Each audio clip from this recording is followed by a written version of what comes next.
Okay, can you see the screen? Yes, it's clear, sir. Very clear, yeah? Okay, all right.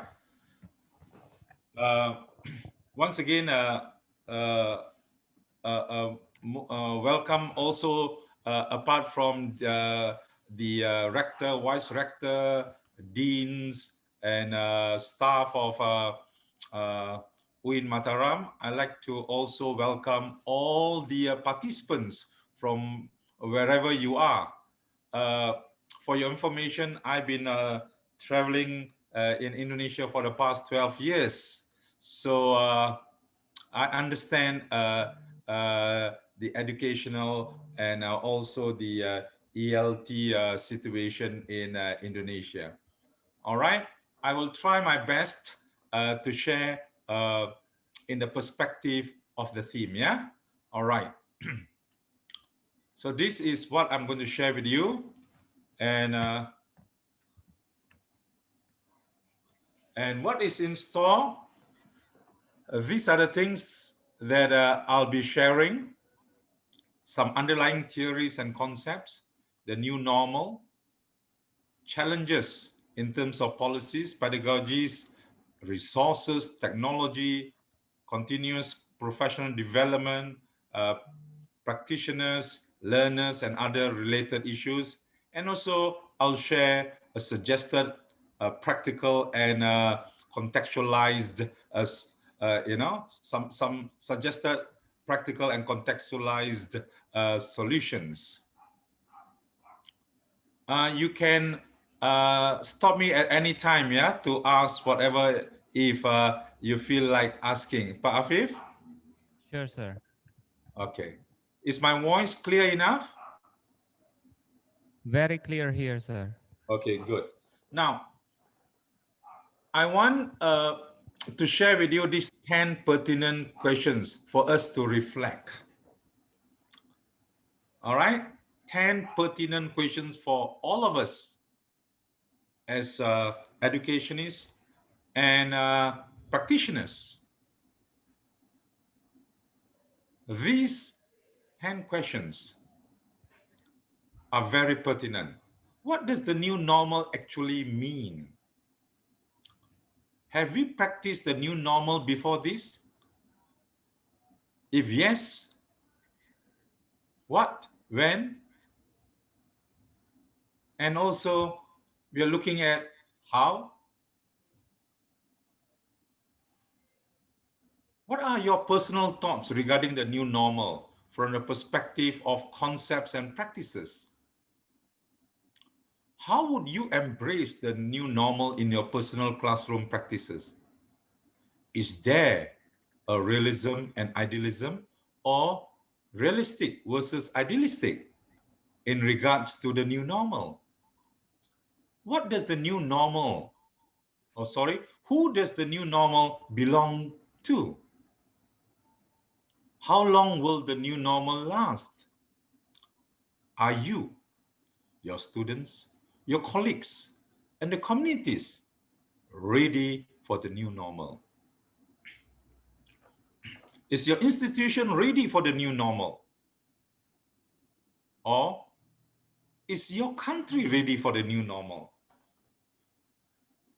So, ladies and gentlemen, these pertinent questions is good for us to reflect. And it will be good to reflect at the end of my presentation. Now, this aspect of education doesn't change. What aspect of education doesn't change? Education needs to shift from teaching us facts to teaching us how to live extraordinary lives.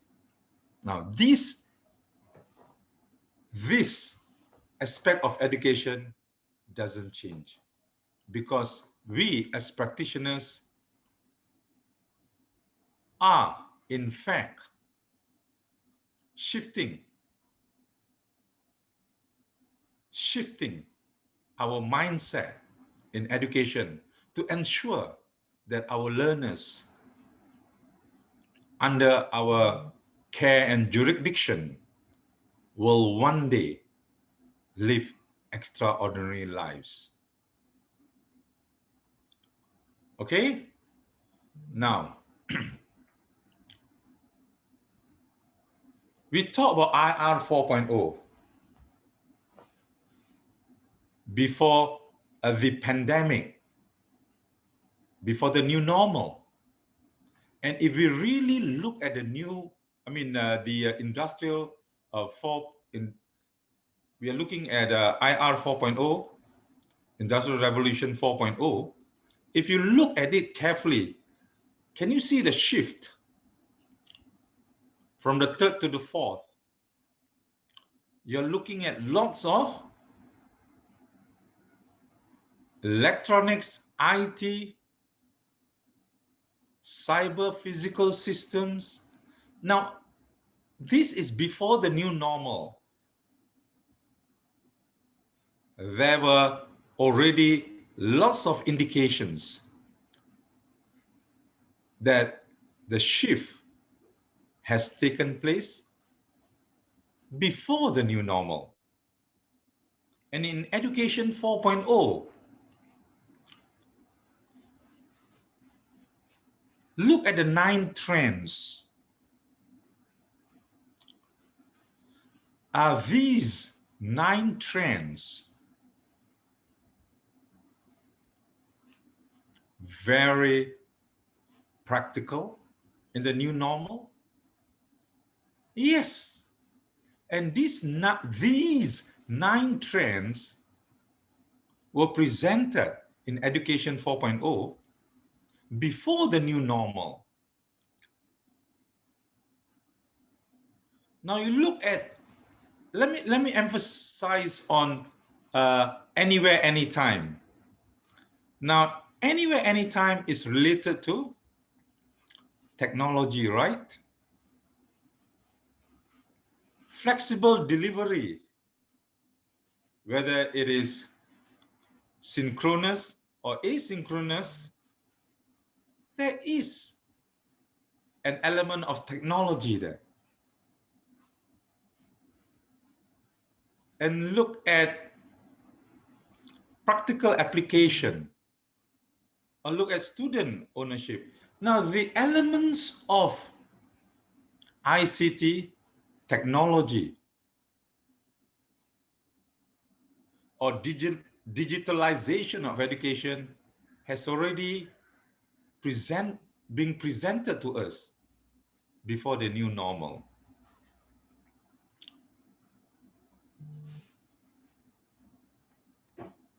And then we talk about 21st century education. Now, these are all the theories and concepts that we have been associated with, and we have been introduced to, and we have been exploring.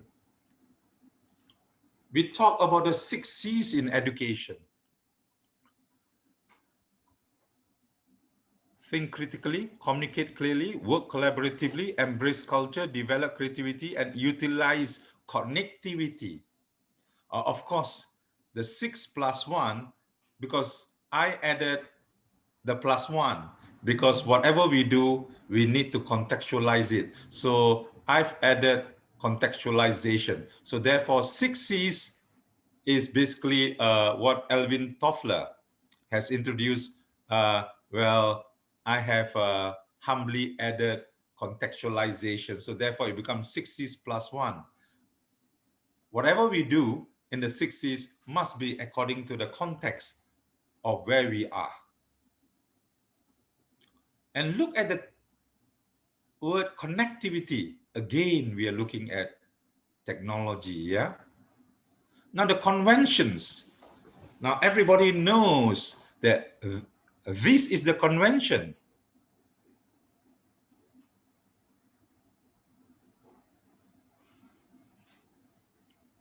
However, in the new normal, this convention may need to be shifted to another convention.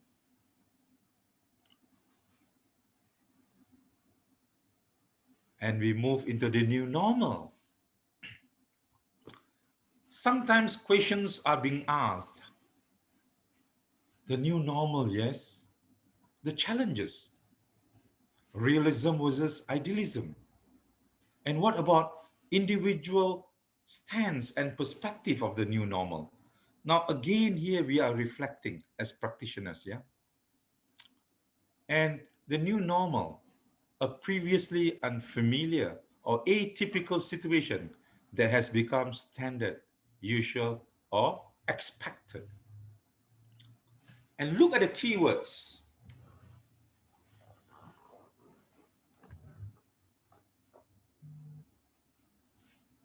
Look at the keywords. Now, if we really analyze the keywords,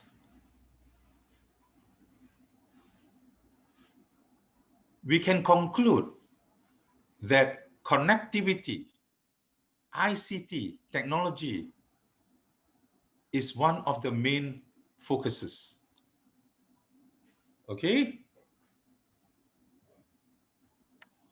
So therefore, we need to start thinking about the shift.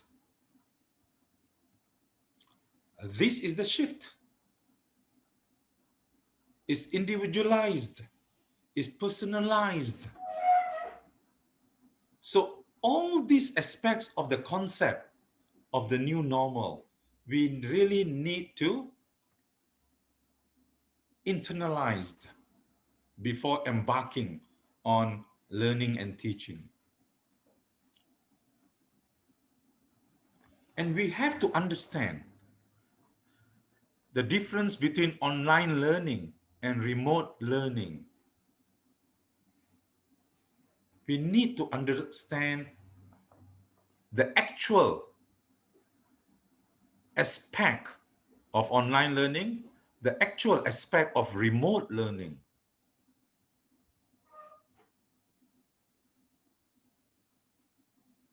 So if we can understand this aspect of these aspects of online learning and remote learning, then we can enhance our learning and teaching.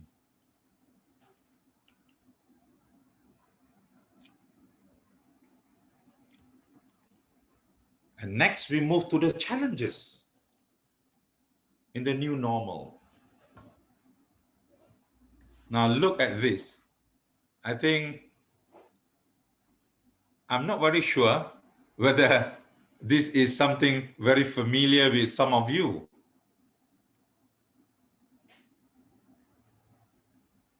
Where a child who has literally being deprived of studying in groups or in a huge class with friends around. Now the child has to take this lonely journey in his educational endeavor.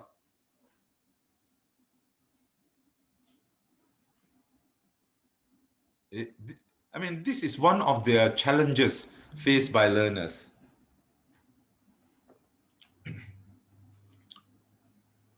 Okay, let's see the key challenges first before we come to the solution.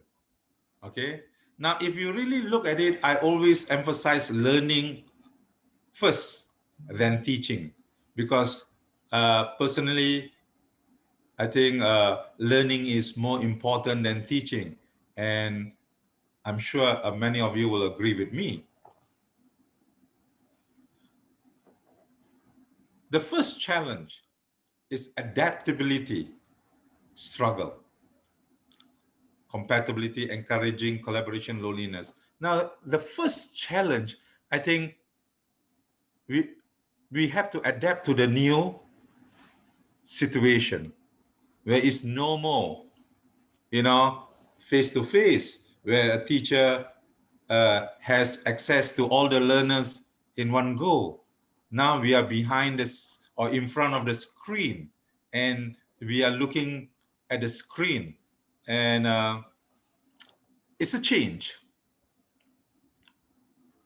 and we have to adapt to the change, and some might struggle. And what about technical issues, connectivity and availability of internet connection? What about time management and staying connected?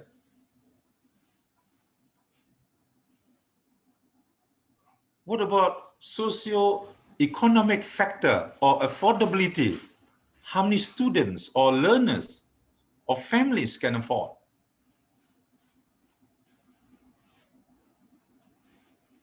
Computer literacy, digital competence, lacking of technical skills.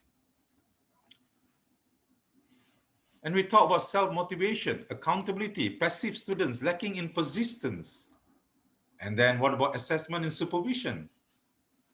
And some have will have the belief that e-learning offers no support. And what about the heavy workload? Maybe teachers' competence and also training. And what about confidence? It can be easy to fall behind, lose confidence, and drop out. Now, these are some of the key challenges.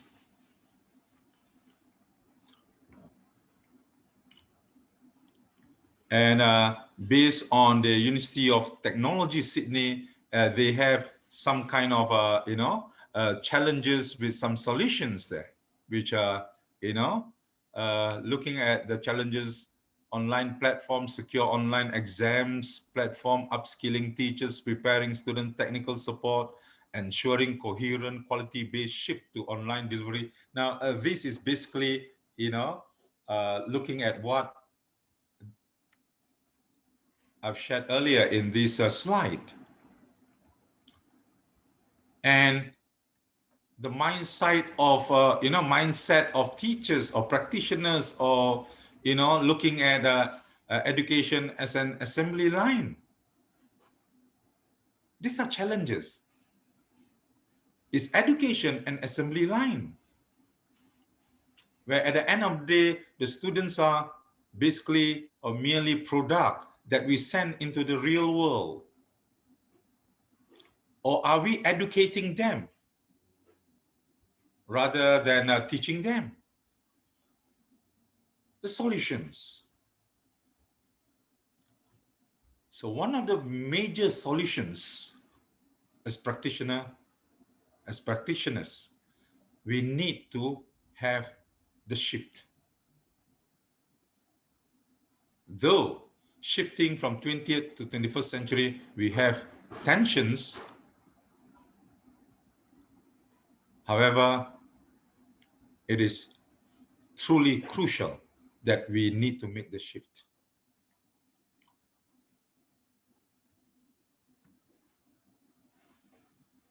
And the shift, when we are looking at technology, we need to understand one major factor, that technology, I repeat, that technology shouldn't be the master.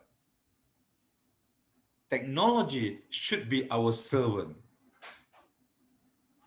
We are the masters. I reiterate, technology should be our servant. We are the masters to technology. So when we are involved with technology,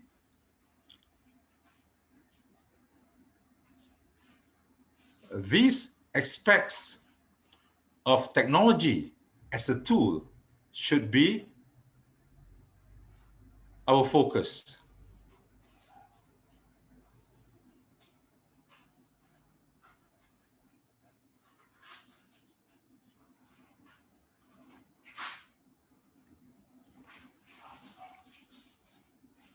And in Malaysia,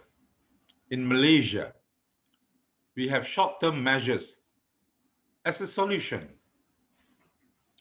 as we move towards digitalization.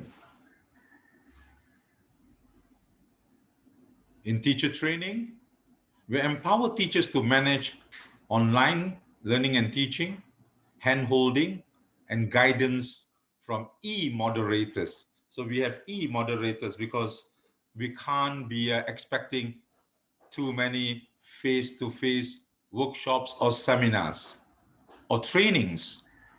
Build support mechanisms, support from e-moderators via collaboration with district and state education departments.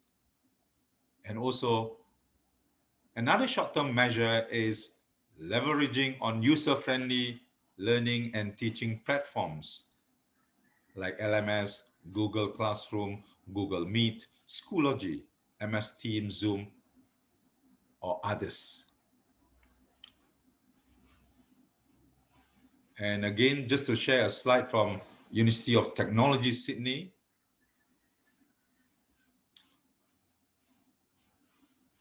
Their solutions.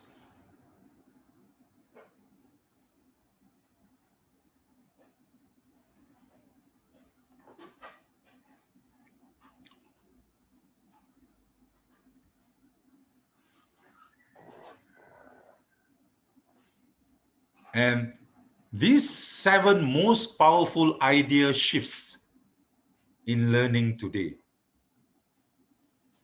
If we look at this shift, look at the first shift from physical to digital.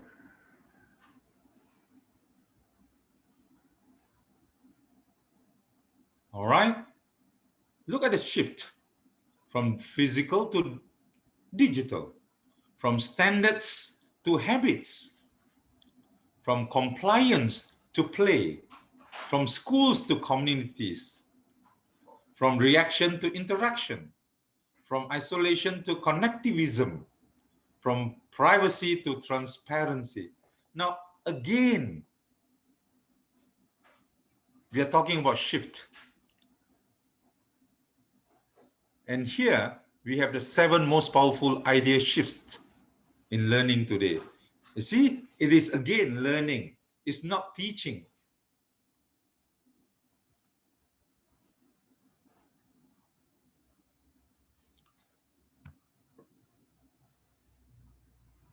And here, if we look at the 9 strategies for effective online teaching, see the first one. Again, know the technology.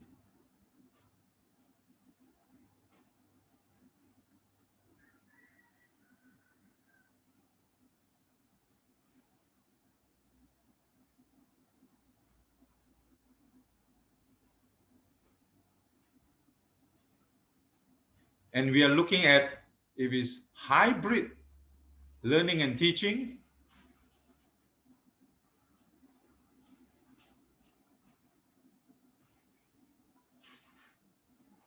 see number 6, assess learning online.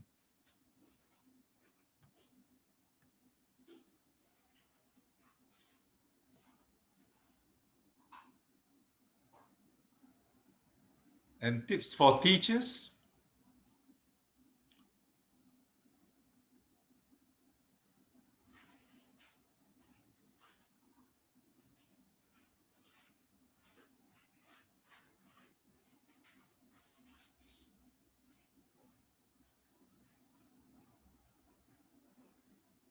And we talk about blended learning.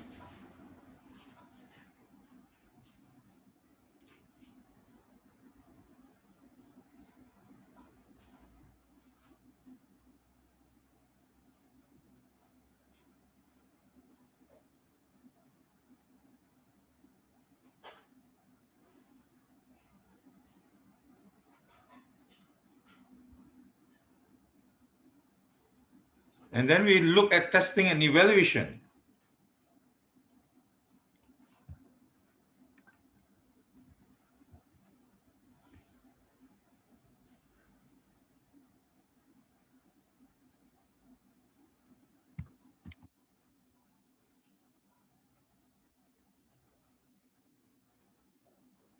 Examinations are basically conducted this way.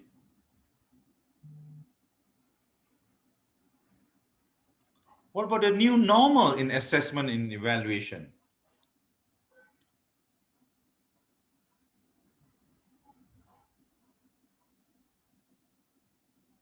It's all done through technology. With technology, we get solutions regarding testing, evaluation, and assessment. And then if a learner is taking an examination, there is an AI-driven fraud prevention. The AI-driven fraud prevention aspect of taking this examination allows the examiner to check whether the learner has committed an offense during an examination, like cheating. All kinds of English language examinations. And look at the last image. Accuracy in predicting official test scores, 95%.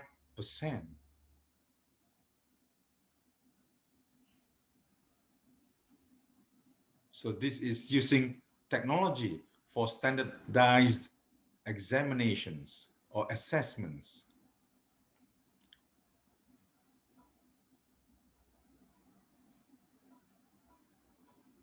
Look at this solution. Look at the second image, automatic distribution to one of the 1,000 plus certified professors through a dedicated evaluator platform. And learners and admins receive detailed report within 24 hours. It's amazing, right?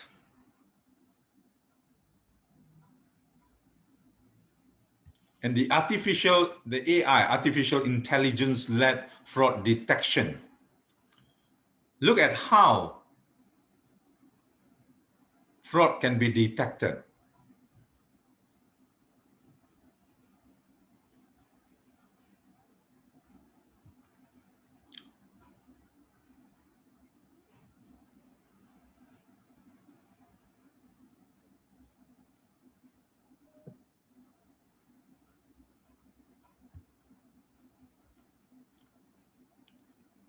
So in Malaysia, when we are, at the aspect of transitioning to the new normal, look at these two key points. Everybody has been urging for changes to be made to education in Malaysia for the longest time. Reimagining and revitalizing education are among the catchphrases when it comes to mooting 21st century education. But in reality, it's not easy to imagine, let alone change, unless circumstances force us to. The new normal for education requires us to unlearn what we have always known. Rows of desks, heavy bags, mass lectures, public exams, and you see in bracket it says broken parent-teacher communication. Unlearn those, and we can establish the new normal in education. So it's food for thought, yeah? It's food for thought. And what about this? Empower, keep it real, contextualize, reach, inspire, and wire. Now, I want you to look at point number 6. Make technology the servant, not the master.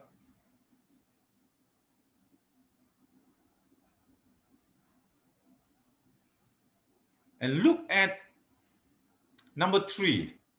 connect experiences and subjects. You have to contextualize, okay? You have to contextualize the teaching and learning, or learning and teaching. As I said earlier, learning is more important than teaching, according to your learner's ability and resources that you have.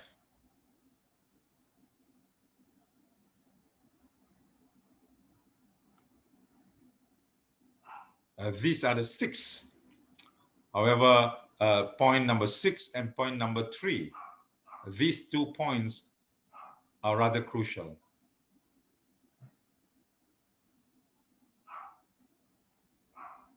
And if we look at the new normal based on the current pandemic, look at number 1. Look at this pathway. Number 1, stay connected.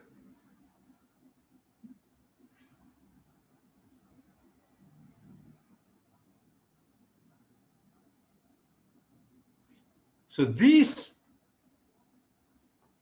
9 aspects of the pathway in the current pandemic, you can see that we have to ensure that learning and teaching should never stop in this pandemic. So therefore, we need to embark on the new normal to ensure that learning and teaching doesn't pause or doesn't cease.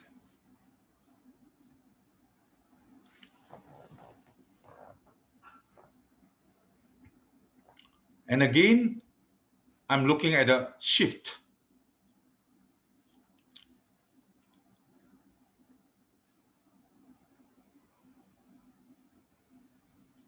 All right, now let's look at the pedagogical perspective. Now look at this practical approach, kind of a design by me, where we have to ensure that whether we are in the new normal, whether we have a shift from the convention, we need to understand that whatever we are doing in learning and teaching, we have to justify every aspect of learning and teaching. So just to share with you, a practical approach that I designed so that this will keep us in check. All right, the topic, the theme, or the content, we have it there. This is a literature classroom, yeah?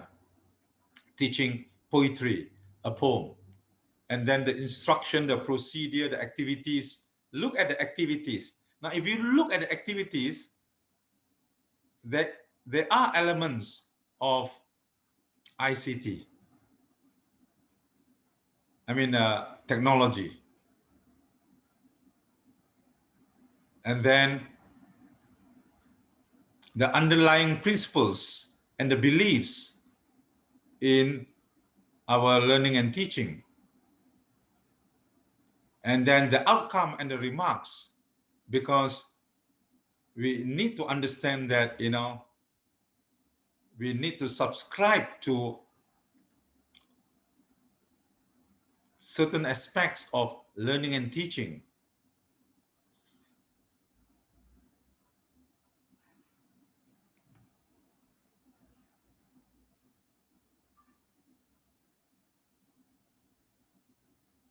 So the pedagogical implication in this shift from the convention to the new normal, contextualize and personalize your pedagogical shift. Wherever you are. Why? Because you can be in Nusa Tenggara, you can be in Palembang, you can be in Jogja, or you can be in Malang or Surabaya. Your learners are different. The resources that you have may not be similar. Your students' socio-economic status may differ. So therefore, in your shift, you need to contextualize and personalize your learning and teaching to the needs of your learners. Because all learners are different.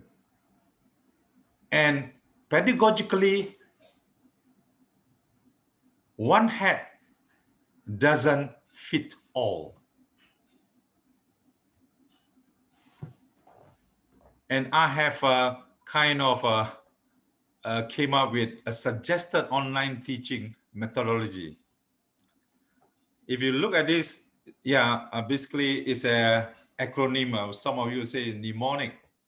It's my name, Aslam there.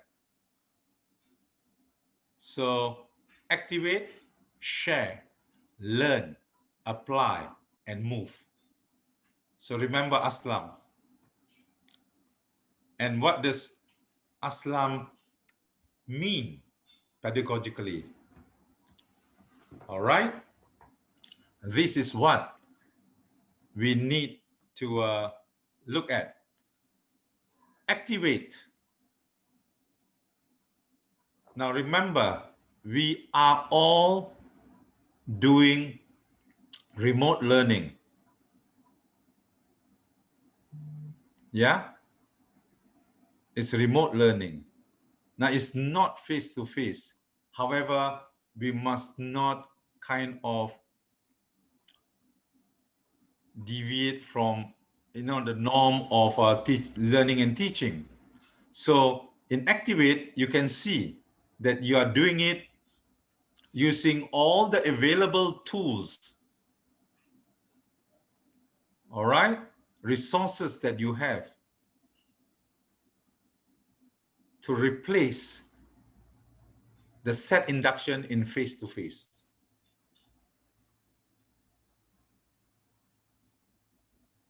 So Activate is basically set induction in face-to-face. Share is basically presentation and practice in face-to-face. Learn is basically development and production in face-to-face. Apply is basically homework practice in face-to-face. Move is basically conclusion and what's next in face-to-face. Now, if you look at these 5 aspects of learning and teaching, we are actually doing exactly what we are doing in the classroom. However, it is non-face-to-face now due to the pandemic. And I like to share this as a suggested online teaching methodology where your learners are able to learn even though they are not in a classroom. You are not in the classroom. There's no face-to-face interaction. However, just look at the right-hand corner there. Teachers' talking time is to be reduced and students, now look here, students' involvement is to be prioritized for maximum learning to take place. It doesn't mean that if you go digital, teacher is talking all the time. There is still room for student-teacher interaction, student-student interaction, because remember that in education 4.0, there is one aspect of peer and mentor having collaboration. Now look at number 4. When you talk about apply, teacher provides focus exercises. Students answer online. Teacher or students too provides instant feedback. You see, teacher doesn't need to be talking all the time. Students can be encouraged to interact, to provide feedback and responses. Hopefully, this suggested online teaching methodology with the acronym Aslam can be an assistance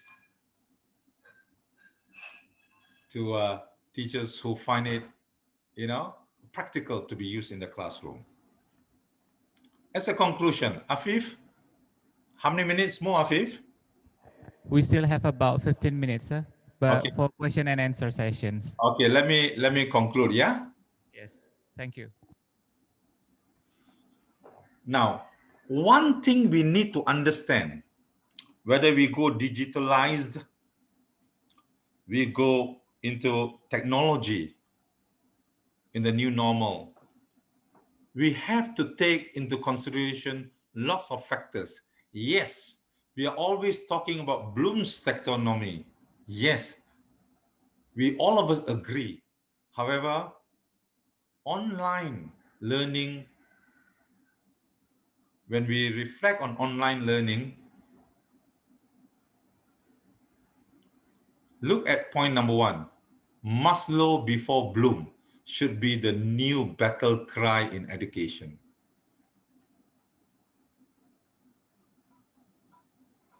Maslow before Bloom. What does that mean? We have to look at Maslow first, because we are looking at situations, lots of situations in different parts of the world, in different parts of the country, or different parts of a district. Situations of the learners, of the teachers, of the institutions.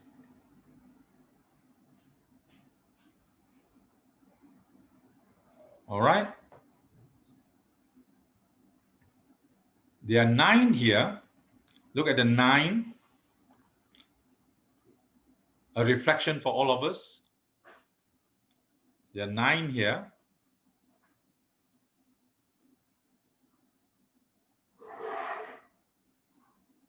But what I've mentioned earlier, the first one, Maslow before Bloom, should be the new battle cry in education. Why? Because if we really look at Bloom's taxonomy and Maslow's hierarchy of needs, it is mentioned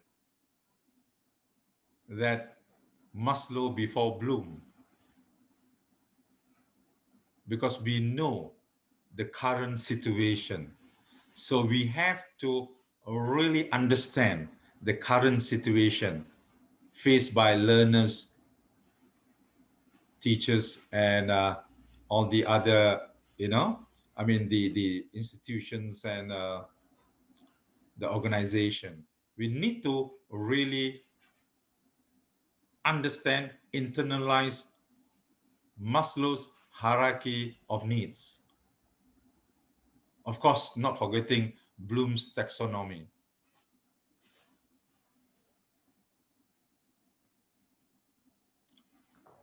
Well, solutions. New kinds of problems require new methods of solutions. New methods of solution require new ways of thinking. And all this is for quality and effective learning and teaching. And the key word again, contextualization. Just contextualize your learning and teaching according to the needs of your learners. one hat doesn't fit all. Now, again, as I say that, we all come from different contexts. So therefore, context here, I mean different set of students, different learning styles of learners, different socioeconomic status or background of our learners, our institution, the resources, the connectivity, and so on, so on, so on. So what we need to do is just contextualize, contextualize what we have and give the best education to our learners. And from the professional development aspect of us as practitioners, we move from the comfort zone to the to the fear zone to the learning zone, and of course, the most crucial is the growth zone. And this is where again we are looking at technology. We are looking at technology too. Yeah. So as my parting words, inside of me there are two dogs or two beasts, according to Sitting Bull. One is mean and evil, and the other is good, and they fight each other all the time. When asked which one wins, I answer the one I feed the most. Therefore, as practitioners, we feed the one that will win all the time.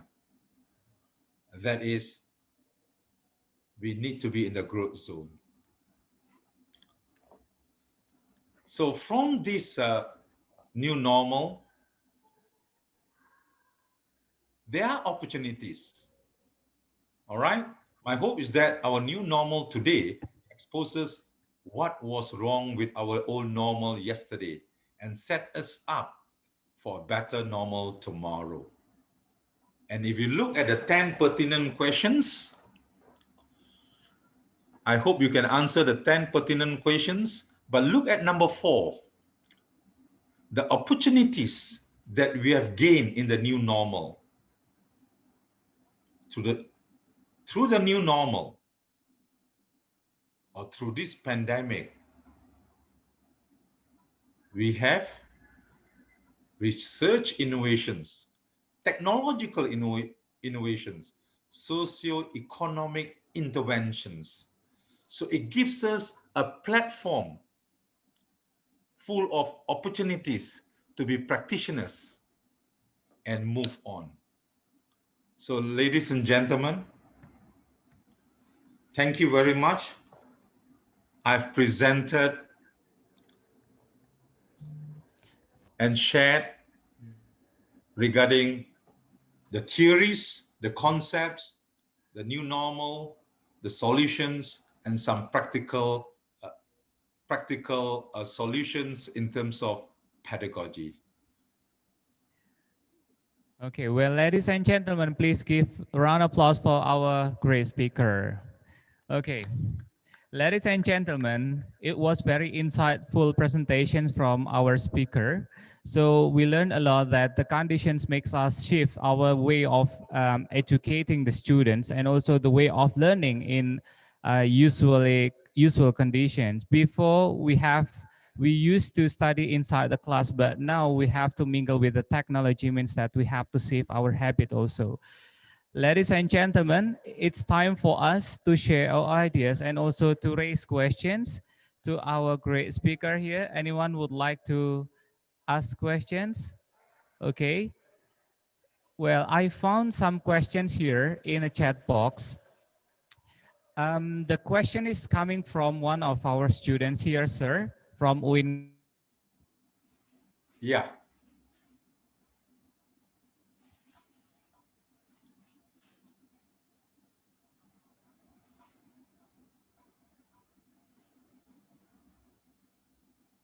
Yes.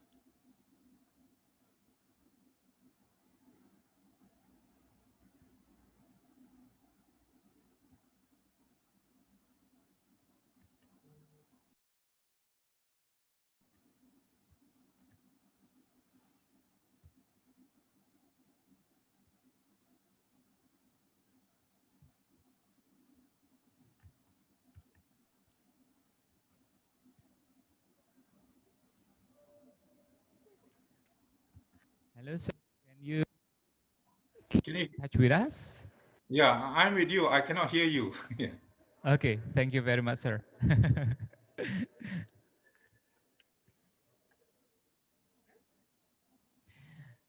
Okay, it seems like many students are enthusiastic to ask questions here, sir. Yeah, sure, sure. Please. Yeah.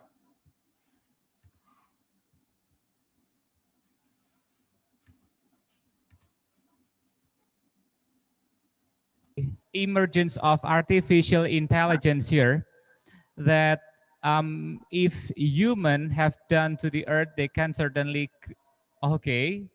And in your opinion, sir, do you think that artificial intelligence really helpful to help the educations?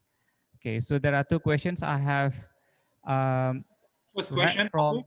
Okay, excuse me, sir. what is the first question?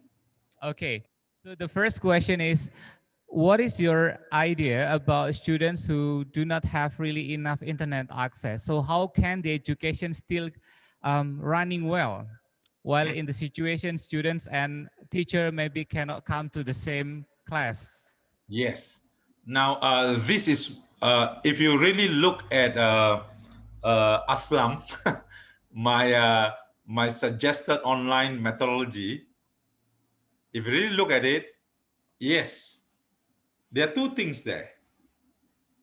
If you really internalize the five aspect of learning and teaching, you can see that we maximize students' involvement. So the teachers need to understand, even though we are doing online education, we have to maximize students involvement in the lesson. So needs to teacher needs to involve students, engage with the learners at all time, even though we are doing online learning and teaching. However, yes, it's understandable that there are situations in terms of where learners don't have the right technological support. Well, I know you may be in Mataram or Lombo or other parts, or maybe in Palembang or Surabaya, all these places. Yes, some have connectivity, some may not have. So what is the best ways? If the student, because if in a house there are three children, now can the family afford three laptops at the same time? It's quite difficult, right? So maybe we need to understand, maybe using the smartphone. So teachers, please contextualize, as I mentioned earlier, contextualize your learning and teaching according to the availability of resources, at the same time, the socio-economic background of your learners, and maximize what you have. If students need to be online and they don't have the gadgets, smartphone maybe, or maybe sharing, I mean, you organize it. And one of the best ways, I think, I'm not very sure whether it will work. Let's say in Mataram, if you have television station in Mataram, use the television station for Mataram learners. Or Surabaya can use the Surabaya station. Or Kendari can use Kendari. I mean, we need to think, productively and progress. Yes, I think these are challenges, but we have to sit down, because whether we like or not, technology is a main issue. And how we overcome this issue, we have to sit down and think. Everyone, the government, the education department, the organization, the, the teachers, practitioners, the leaders, sit down and, I mean, that's why I said this is an opportunity. That's why this pandemic has given us an opportunity where we all have to sit down and start thinking and come with solutions and contextualize your solutions. Okay? Does that answer questions? Yeah. Okay. Sir, I think it was really clear. So contextualizations is also a key to facilitate the drawback of the conditions. There is also another interesting question here, sir. It Yeah. comes from Mbak Elva Yohana from EIN Tulungagung. So the questions is that it is quite hard to teach students online materials like critical creativity thinking directly in ELT. So how do we facilitate such this kind of material in online, sir? Oh, to me, there are tons of materials and resources which can enhance thinking skills or critical thinking skills or creative skills in that sense. It's a matter of how a teacher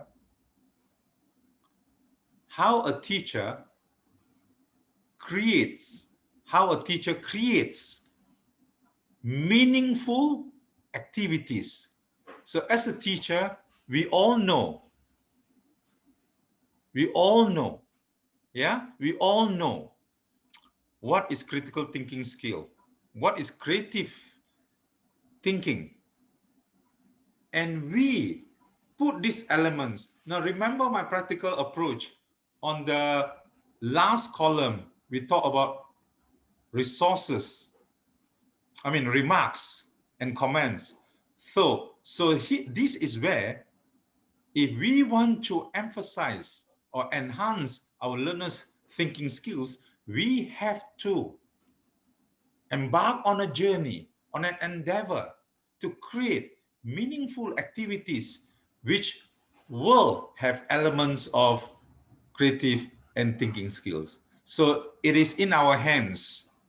It is in our hands to come up with the activities. Okay? Okay, sir.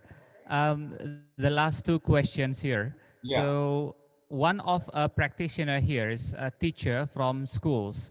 Mas Azhar Khalidi is a teacher in Lombok, and he asked about how to make the students more engaged, keep the students' engagement while students is less to join the online learning rather than the university students. So how to Okay. create the students more Very engagement good.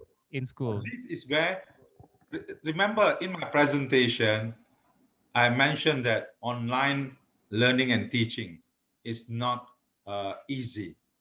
We need everyone's, uh, effort, the family, the community. If in a community, there's a community hall where students can come and, undergo learning and teaching, then just do it. Maybe in a hall in Lombok, yeah, it's in Lombok, yeah. Maybe in a hall in Lombok where you can put 15 students. So practice the social distancing, arrange it properly, put a big screen there so that all these 15 students who come from families where they are financially they are not very uh, I would say strong in getting 3 or 4 laptops at home, so they can come sit in the main hall, put a big screen. So that's why for me it is how we start thinking, and we start looking at solutions which are practical. All right, a big screen with a projector, Mhm. things can happen, right? You don't need 15 laptops. You just need one projector with a big screen in a community hall. You can put 20 students, practice social distancing, and teachers can monitor. I mean, it's just a suggestion, yeah? Okay, Pak Afif? Okay, sir. Okay, so there are a lot of questions here. And just pick one of them. So we do believe that all of the participants are interested because your topic is very interesting, sir. So I picked the last question here that how about an issue that because of this online learning, it will promote students' laziness, sir? Because usually in class we are trained to learn in a very scheduled materials and time, but now the students somehow not really keeping with that. So what's your opinion about that?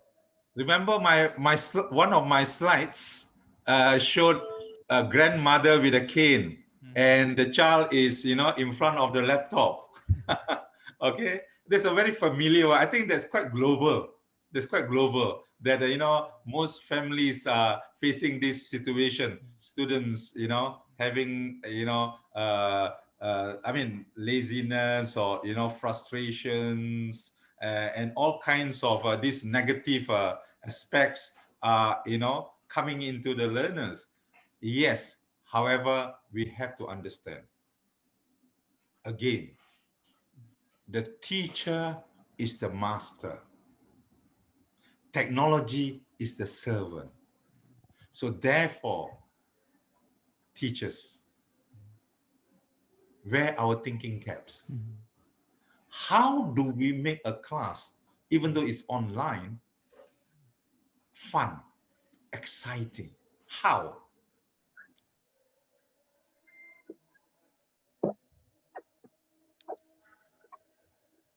Okay, very interesting talks and presentations from our presenter. Please, audience, give a round of applause for the presenter.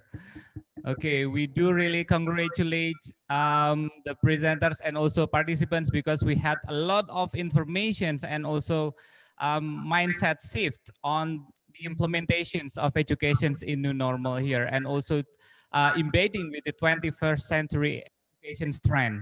Well, ladies and gentlemen, so it seems like this is the end of the sessions of the presentation. So we do hope that you are still joining our next agenda because we also have another interesting topics after this. So that's why for the next session, I would like to invite my dear colleague, Dr. Riba M.Pd, to lead the discussion. Dear Dr. Riba, please, floor is yours.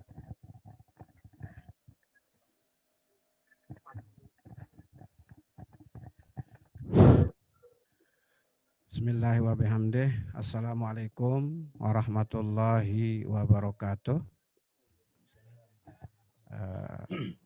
Thanks, Pak Apip. We still hope that you are still joining this session. Our next great speaker is Profesor Dr. Teuku Zulfikar S.Ag, M.Ed. Is that right, Prof? How are you there? Good, I'm fine. Okay. And before Prof Zulfikar will give presentation, let me first introduce him to all of you. Prof Zulfikar, is now lecturers, of English department Win Araniri Aceh. Okay. And Prof Zulfikar has graduated, he obtained his M.Ed degree from Ohio University, and then for his PhD degree, he obtained from Ohio University too. Besides, as a lecturer, Prof Zulfikar has a lot of working experiences, like we read in the curriculum vitae, such as he is the national reviewers, for journal articles and research proposals. Okay.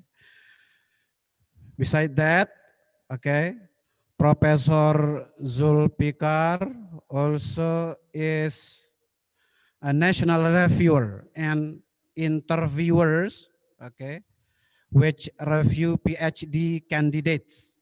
Okay. He is also executive director of International Center on Aceh and Indian Ocean Studies, ICALOS, and also senior researchers, okay, in that, what is it, institutions.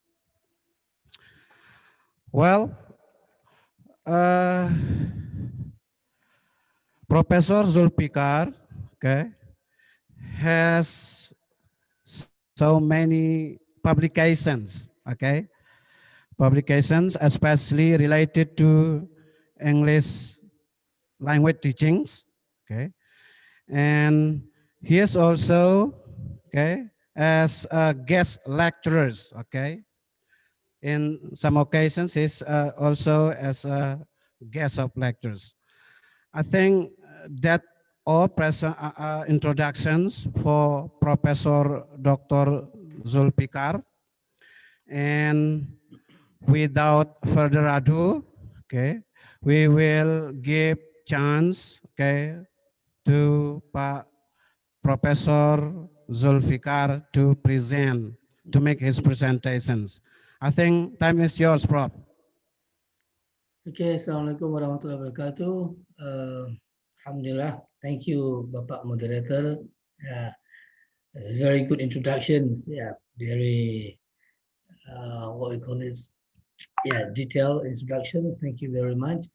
Thank you, Pak Afif. Yeah, thank you for inviting me to Mataram. I got some friends in Mataram as lecturers. I got Ibu Dr. Atun, Ibu Dr. Abdul Nasir, Muhammad Abdul Nasir. So they are, all of them are my colleague, and I'm very happy to be here. And allow me to at least share some things, discuss some issues on language teaching, and also the digital pedagogy and the post method. So for today's presentations, I would like to uh, discuss about the post method and digital age and the learner autonomy. Allow me to share my screens. Okay, let me share the screens. Okay, can you see the screen? All right.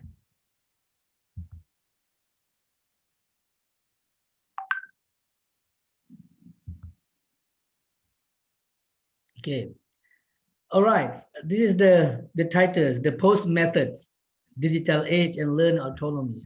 And I do believe all the students in English departments, TBI, kalau di Mataram, we have some understanding on the post methods pedagogy and the post method era. So post methods and the digital age and learner autonomy. So I would like to talk about three topics actually for our today's presentation. The contents we will learn today, we talk about the post method, digital age and learner autonomy, and also the introductions. So you see, I just pick up some cover of the book and okay, let me move around. Okay, and the presentation deal with the post method in conjunction with the digital age and how it links to learner autonomy.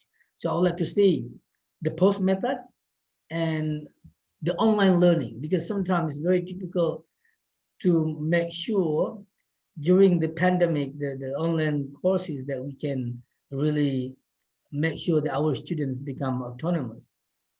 How do we make sure that they are autonomous learner? Because sometimes we only give them some assignments online, and then we ask them to do the assignments, and we don't know whether they do it or not. Okay. So here I have a quote as the Ibu Din, Ibu Tekan tadi menyampaikan ada sebuah quote, and it's also the quote is very good. I think my quote here: technology will not replace great teachers, but technology in the hands of great teachers can be transformational. So, Ibu Dekan also mentioned, sorry, also mentioned this quote early on during the opening ceremony. And we see, although, and we believe, although there are a lot of technologies, a very fanciful or handy technology or effective technology, but if we cannot use the technology, if the teachers are not prepared to talk about, to use the technology, technology will not be very beneficial for our language teaching. And we can see here another quote: technology is not just a tool, it can give learners a voice that they may not have had before. So here we will see about, on the one hand, we need to use the online learnings, ICT, using the artificial intelligence, and we have to make sure that our students really learn, they become autonomous learner. They don't only just do the assignment as we ask them to do, but they go beyond doing assignment. And yeah, we will like to start with starting by discussing what the post method is and why it is timely to discuss so, and link with the digital age and also link with the learner autonomy. This is the guy, Kumara Fadivelu. It's very difficult to mention, to pronounce the names. Kumara, Professor Kumara, or Dr. Kumara, Professor of Applied Linguistics or TESOL from St. Joe's State University. He is the one who propose who offer the notions of post method. So this is a post method that take or four things. I can talk about the post method here. One, shifting the usage of a particular method to understanding the complexities of teaching. And then two, persistent communication and engagement between teachers and students for mutual agreed teaching method. Search for the alternative method, teachers' autonomy, principal pragmatism, research the contents of language teaching, the role of teachers and students in the classroom. So what is post method actually? Let me explain with my own narrative, with my own language. So if all the students take the course of English language teaching's methodology in jurusan Bahasa Inggris, like here in Aceh, I'm the head of English department here at UINMA. We all usually use the book called Approaches, and I got the book here. We use this book in our language teaching method courses. So we call it Approaches and Method in Language Teaching by Jake C. Richard and Theodore Rogers. And here we talk about the post method. We learn about all the methods here. We learn how to teach using audiolingual. We learn English how to teach using silent way, using communicative language teaching, using Suggestopedia, using total physical response. But then Kumara Develu said, okay, hang on. Let's forget a bit about all those many methods. Now we go to the post method. The post method, beyond those many methods, where it comes to the area where teachers and learners are working together to create a particular kinds of methods that fit the language teachings in their particular context. Let me give you this one. There are three things of the post method pedagogy, which is offered by Professor Kumara. Particularity. What do we mean by particularity? Anytime we are teaching the language or teaching anything, we need to think of particularity, unique learners. Our students are unique. My student in here in Aceh, although studying the same courses, the English language teaching, they are unique compared to students, Pak Afif students in Mataram, actually. Yeah. So unique characters. So sometimes total physical response in my context is very appropriate to use, but it is not necessarily so in Pak Afif context. It is not, communicative language teachings maybe is very popular in some contexts, but not in my context, for example. So when we are teaching the language or teaching any subject, of course, actually, we need to think of the particularity, unique learners, unique context, and unique learning goals. Say, for example, I want to teach my students to be able to do the public speak, the public speech during the public speaking persons. They are good in doing public speaking. So I think I need to make different aim compared to from other departments, I believe so. And then the second feature or characteristics of post method is practicality. What does the practicality mean here? Practicality is we need to discuss the students and the teachers of what kind of strategies, what method can we combine, we improvise among those many methods to teach effectively in the classroom. So particularity, practicality, and then the last one is possibility. So exploring the new methods that help learners learn. So I would like to discuss later on. We remember the eclecticisms here. Later on, I would like to talk about one characteristic of eclectic method and principle pragmatism. So like later on, we would like to differentiate between the two. So let me move on to this one. So in out of the post method strategies, we can generate like around 8 to 10 micro strategies. I just used these 8 micro strategies. First, maximize learning opportunities. So as the previous speaker mentioned, we have to maximize the learning opportunities of the students. And this one of the characteristics or the starting points for the learner autonomy. Foster language awareness, facilitate negotiated interaction. What is negotiated interactions? Negotiated interactions is we ask the students to interact to each other and then practice their language and then integrate language skills. So I always believe that when teaching the language, it's better for us to teach in integration, not teaching listening, not teaching speaking per se, not teaching reading in one particular subject, but we integrate into one whole integrated skill. If you see a textbook like Let Talks, Interchange, Headways, they all combine the 4 skills. Yeah.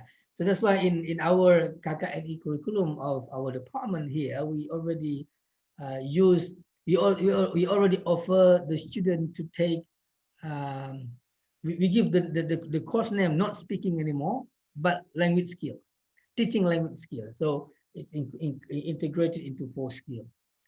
And also promote learner autonomy. This is what the post method says. We have to promote learner autonomy. And here I would like to link with the digital age and link with the learner autonomy later on. Raise cultural consciousness, ensure social relevance, minimize perceptual mismatch. What is perceptual mismatch? Perceptual mismatch is we minimize the difference understanding or different goals between students and the learner. So in the first meeting, we need to really make we need to have something in common with the students, what we're gonna achieve in these particular topics. So we need to discuss with the student beforehand, so we can really go together to achieve that goal. Okay, now if we see, let me come back to this one. As I remember, I mentioned, I told you that post method is the creations of the new ways of teaching, the new strategies, not necessarily leaving out some other strategies like such as the TBI or total physical response and so forth and others. Yeah, but we create the new strategies referring to the particularity, and possibility that become the post-method pedagogy's characteristic. Now I got 2 things: eclecticism, and principal pragmatism. The 2 things here. I have done some research asking teachers what method do you use or what strategy do you use in teaching students, in teaching language? And they say eclectic method. What they mean by eclectic method is combining and mixing one method and the others and mixing it together into one method and then they teach. That's eclectic method. But principle pragmatism is a bit different from eclecticism. Principle pragmatism also combining some method. Say we combine communicative language teaching, we combine content-based instructions, we combine task-based instructions, for example, we combine it together, but that combinations comes from our understandings of our learning of the philosophical basis on those particular method. Not just picking up, not just pick one there, pick one from the others, but we really comes into understanding of what's the aim of our teachings, and then we see the philosophical underpinnings of those particular methods, and then we take them and we combine them and we generate one new strategies in teaching language. That's what we call principal pragmatism. Okay, now we already discussed about a post method, some characteristic of post method, and now we go to the digital age of language learning. And here I just pick up some book. This is the cover of the book, English Learning in the Digital Age, Agency, Technology, and Context. I think if we have some resources we can buy and get this book. Yeah. All right. New paradigm of language teaching. You know, the pandemic, the COVID-19 changed the whole ways of doing business in language teaching and also in education. Pandemic forces teachers to adjust strategies of language instructions, and the post-method pedagogy seem to be relevant in this sense. Okay, let me see. Okay, some platform. Give you some platform. I think here at UINMA we use Google Classroom at the moment. So all lecturers use Google Classroom. I have no idea what UIN Mataram requires lecturers to use. So for us, two things: Google Classroom and Canvas are obligatory to use here at UINMA for this in this semester for this online learning. But all lecturers are obliged to use Google Classroom, and they can use Canvas for some additional activities. So let me give you at least four things of this platform. Google Classroom, I think everybody knows Google Classroom. It's very handy. We can upload our communication. We can, what we call it, we can upload things. We can upload assignment and then ask our students to do the assignments and some others. Okay, and then Canvas. Canvas a bit complicated compared to Google Classroom, but it's also a platform of learning. That's a kind of blackboard, so everybody knows about Canvas. I think it's very handy as well. We can communicate using like WhatsApp groups here using Canvas. And if you take courses from, let me call it the American Embassy, usually the online learning offered by American Embassy, they use Canvas to study. Yeah. And then hi Siri, I think Pak Gumawang Jati during our conference at Elite, Pak Afif, he talked about Siri. Yeah, he talked about Second Life. And Siri is a kind of voice that we can also create and learn. Siri is a virtual assistant that is part of Apple. We can operate that. We can record and then we can ask questions. And also with the Second Life is a free 3D virtual world where user can tweet, connect, and chat with others from around the world using voices and picture. So this is only some platform that we can choose in teachings, but any kind of platform that we use, one challenge is how to guarantee learner autonomy. Okay, because we cannot see our student. We can only give them assignment. We can only every day, like what I did with the Google Classrooms. So every day, every meeting, I upload the assignment. I use multiple kind of giving assignments, some summary of the articles, some only uh, give some reading to the students. Sometimes I ask the student to um, listen to to watch the YouTube or something like that, and then give some comment about that. So, but I'm not really sure if my students already become autonomous learners. We'll discuss about that later on. Yeah. Okay, I think a bit about Google Classroom. I got information from Bloomberg.com. It has double active users to more than 100 million since beginning of March this year. I mean, Canvas this year it changed into more than 30 million users by eaglesnews.org. Siri remains only 371 million active Siri user, but they own an average of 1.33 Siri-enabled devices for his boy. Siri is not specifically for teaching actually, but we can use Siri uh, for teaching. Also, Second Life boasted around a million regular users at its peak and an estimated of 100,000 actively monthly users of 2017.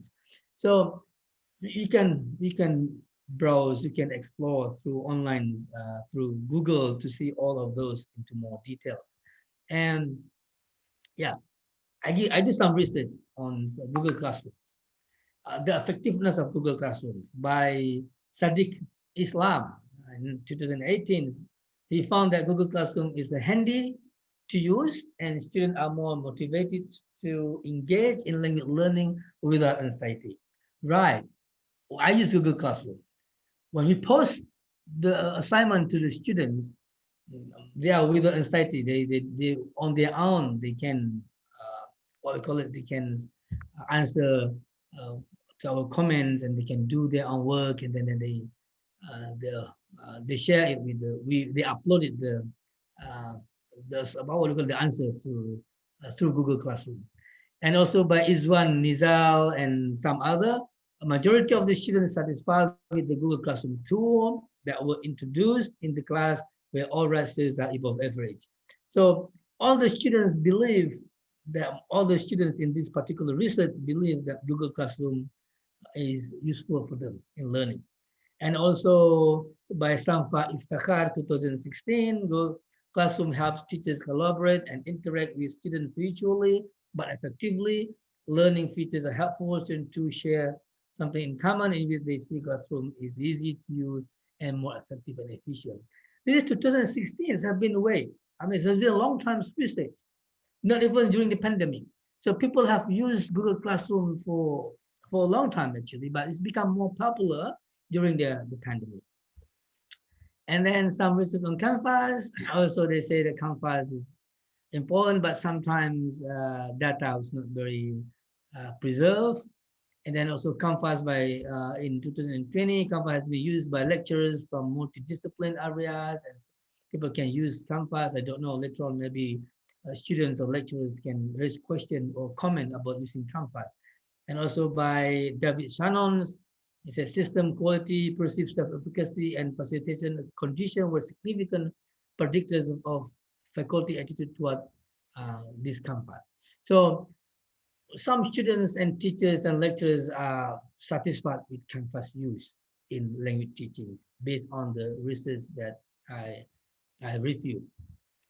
And Siri also, Eddie Hardianto mentioned Siri boosts student learning motivation, but lack of access to smartphone become one of the constraints in the use of the artificial intelligence as Siri. Although I believe that most all students nowadays already got the cell phone or smartphone, and even like they got a very good smartphone, but sometimes um, they are difficult to buy the account to get the credit full size. Difficult for them sometimes for the students. Yeah. And Deborah Flores also mentioned that using Siri, students can practice speaking. In fact, there are many available materials in Siri itself, so they can choose more materials. And Bapak Gumawang Jeti also presented early on in our elite conference and talked also about artificial intelligence, and he got publication in 2018. And he said about Siri, it responds to voice command rather than type. The use can talk and give comment to perform many tasks and still respond in human-like voices. So yeah, I think for those who not use Siri yet, for the students, you can try to take this alternative and to improve and to become autonomous learner yourself. And also the second live, research by Julian Cheng Xiang Zhen, talking about the increase the ability for the student to do the clarification request, to the confirmation check and comprehension check. Because second life look like a drama. You have a drama there. You talk something like that. So you can get involved in the drama and you can ask questions. And you can clarify the question. Say, for example, the student can say, um, excuse me, can you repeat that information, please, or something like that. Yeah. But Starhart found that no strong correlation found in the use of Second Life to the level of student anxiety. He doesn't find the correlation between level reducing student anxiety and the use of Second Life. Alami Aydin talk about Second Life to some extent help the process of language learning. It influenced the affective state instead of cognitive affective states of the student when they use the Second Life. So I think this is kind of some of research of those several platforms that I presented in this seminar. It is some others. LO, the three L's, over 3,000 free listening activities. I think this electronic library or something like that is about library. You can download and explore and browse your materials. And also you can go to Kahoot. Kahoot is a game-based learning platform that make it easy to create, share, and play learning games. And also ESLvideo.com and English Central. So just some that we can offer about the artificial intelligence that maybe become the alternative for the student to pick up for their own learning and also for the teachers or lecturers to use in their teaching. So okay, now we talk about postmethods already, and we talk about the digital age, the artificial intelligence, the ICT and language learning, and now let's move on into what is language learner autonomy. Yeah, autonomous language learners are actively involved in their own learning. So everybody, this is only a definition given by Lenny Deng and Henry Holick. And also learner autonomy does not entail an obligation of initiative and control on the part of the teachers. Still remain responsible for ensuring that learning happens.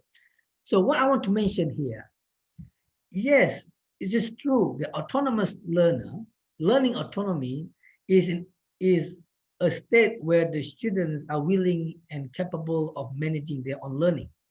But teachers or lecturers cannot go away from that. They have to be responsible and make sure that the learning takes place.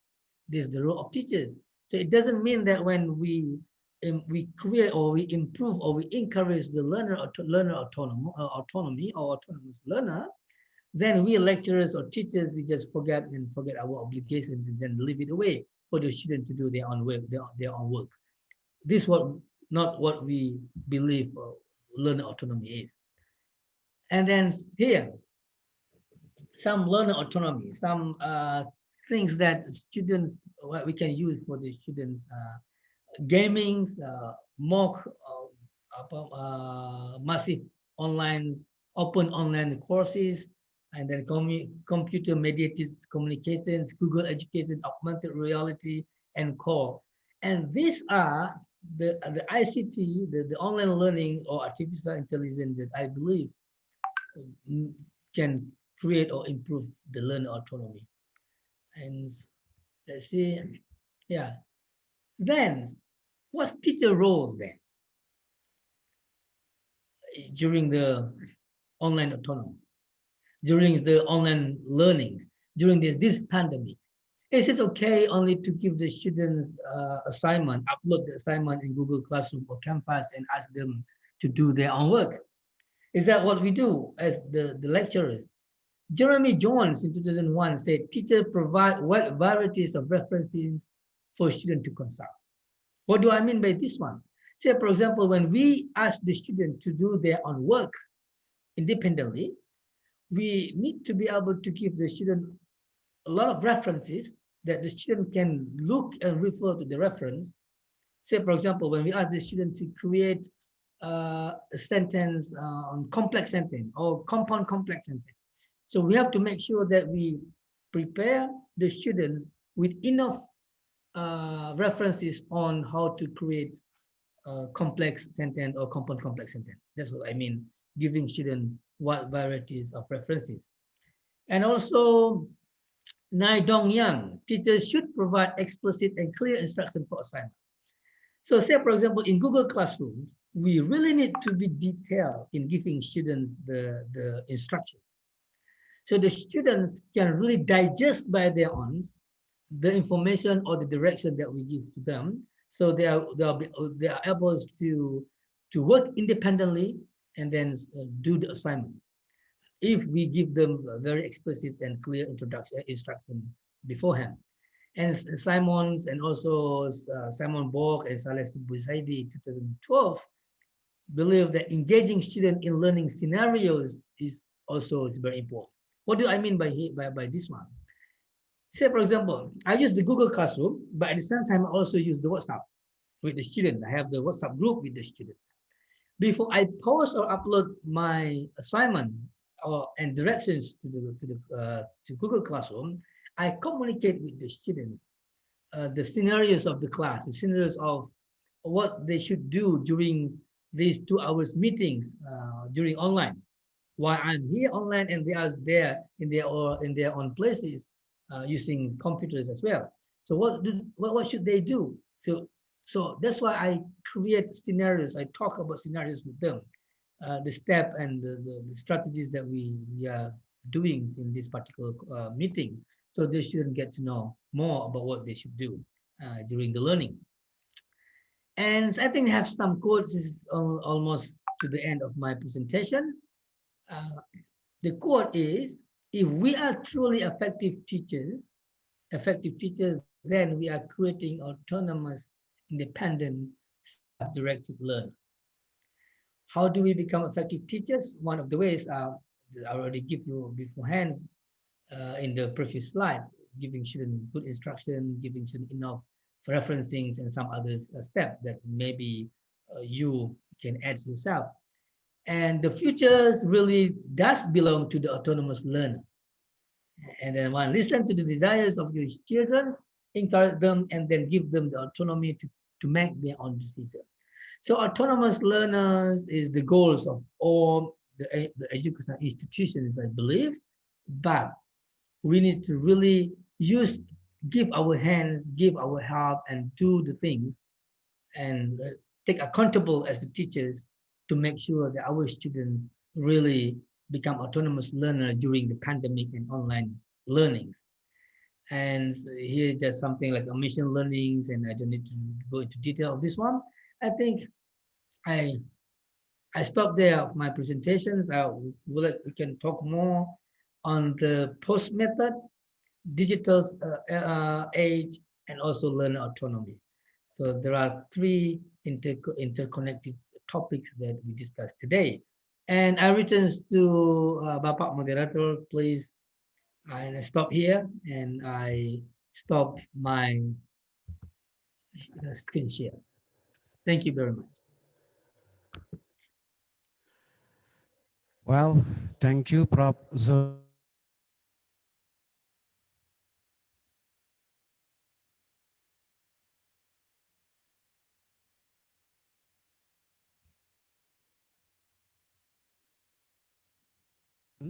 Okay. And for this session, okay, the participants can write, okay, their questions on the chat box, or you may ask the questions directly to Prof. Zulfikar. Okay, this is a questions, okay, on the chat box from, who is it? Wait.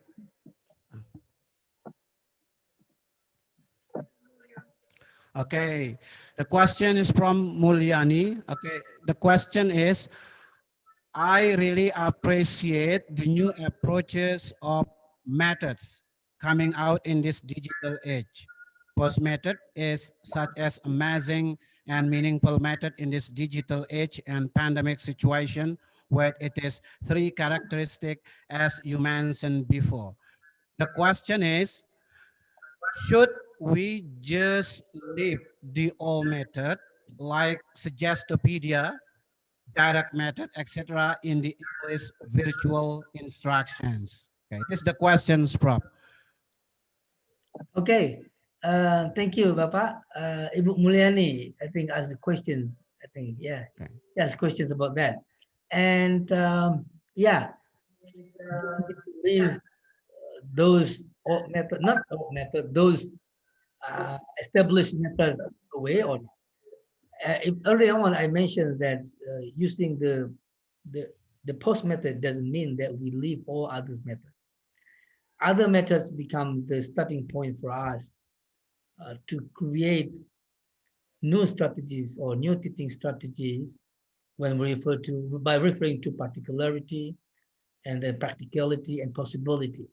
So, say for example, during when I teach this subject, teaching methodology, I ask my students to look at so many some other methods, say for example, Wikipedia, total physical response, and I ask them if they can combine this method, and I ask them if they can personalize or improvise that method, those strategies and method, and this is what we do in the post method, because like just Wikipedia, it doesn't work in all contexts. Total physical response doesn't work in all contexts. It doesn't work similarly in different, it doesn't look similar in different contexts. So we need to really think of what kind of strategies that we need to use, referring to the context, like particularity, and also the possibility that I mentioned later on, I mentioned early on. So by combining those methods, I think we don't leave the previous method, but we combine those methods and create the new one, because we need to fit in with the context where we are teaching while we're teaching English. Yeah. So, and then the assessment, I think Ibu also asked about what kind of assessment do we need to use in the post methods strategy or pedagogy. I think assessments also refer to, I mean, assessment come from the aim or objective of learning. Say, for example, if when we use post method, we want to teach students how to improve their speaking skills. And assessment, we have to follow that, how to assess oral proficiency. I think assessment doesn't have any much changes, because we need assessment come after teaching. I mean, the philosophy of teaching really linked to the assessment. So the goal and the aim of your teachings will determine or will dictate the kind of assessment that you are implement. I think that's kind of questions, and I'm sorry not really answering the answer. Yeah, the questions. Well, another interesting question from Azhar Khalid. I did my online course from Relo using Canvas. It's epic, but kind of complicated. What do you think, Prof? Yeah. Thank you for the question, Pak. Yeah, I did also the online courses in 2018, I think, or 2018, I forgot. 2018, I believe. With Relo, also with the Canvas. Yeah, a Canvas is a bit more complicated compared to Google Classroom. Yeah, but a good thing is when you enroll in Relo, the online courses, you have the orientations on how to use the Canvas. Yeah, I use Canvas as a student, not as the teacher at the time, because I was assigned as the student in the online courses. So that's a bit, it's not really complicated actually, because we only join and only do what the teachers ask or instruct us to do. But if we are assigned to become teachers or a teachers in Canvas, that's a bit complicated if we don't really understand well. So to answer your questions, if you ask what do I think about Canvas, yeah, I do think Canvas a bit complicated compared to Google Classroom, but that's very handy. That's still effective to use. Canvas has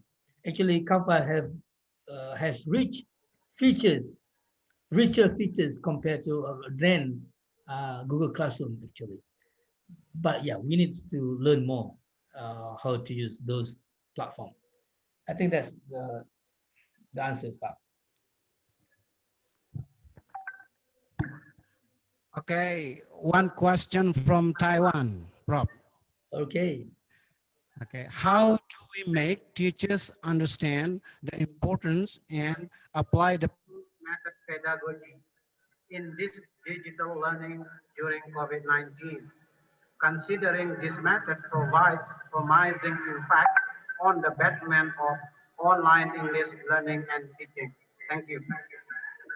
Okay, thank you for the questions. I think from Jeffrey from National Sun Yat-sen University of Taiwan. Yeah, thank you for the questions. Come from Taiwan, far away, and ask me questions.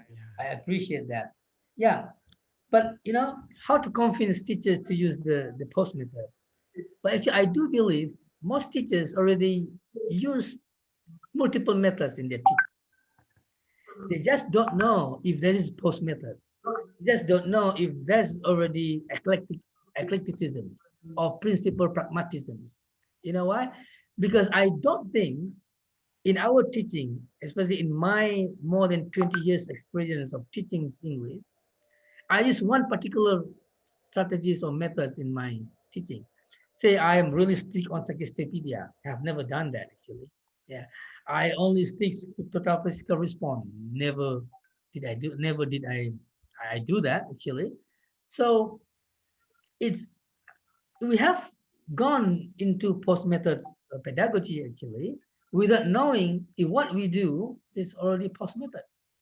Yeah, because when I interviewed teachers, when I was at Ohio University, I interviewed English instructors in OP. We call it OP, Ohio Program of Intensive English. I asked them the question, what strategies and method do you use in your teaching? What's the answers? I use eclectic method. Out of two or three students or teachers, I asked the same questions. All of them say I use eclectic method. And I asked them as well, Wikipedia or some automatic physical response or communicative language things.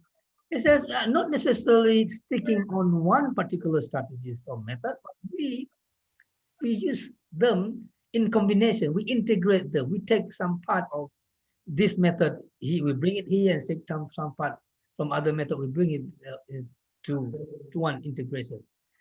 But as I mentioned earlier, we need to do it in using principal pragmatism. What's principal pragmatism compared to eclecticism?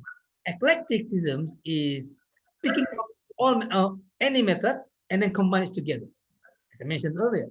But principal pragmatism, when we pick some others method, we use it through our review of the appropriations of the philosophical basis underpinning those methods. So we have the reason why we pick particular method, we combine into one, instead of just picking out without any previous evaluations of the philosophical basis of the particular strategy. I think that Pak Jeffrey, yeah, the one who asked questions. Okay. Okay, thank you. Thank you, Prof. Another question from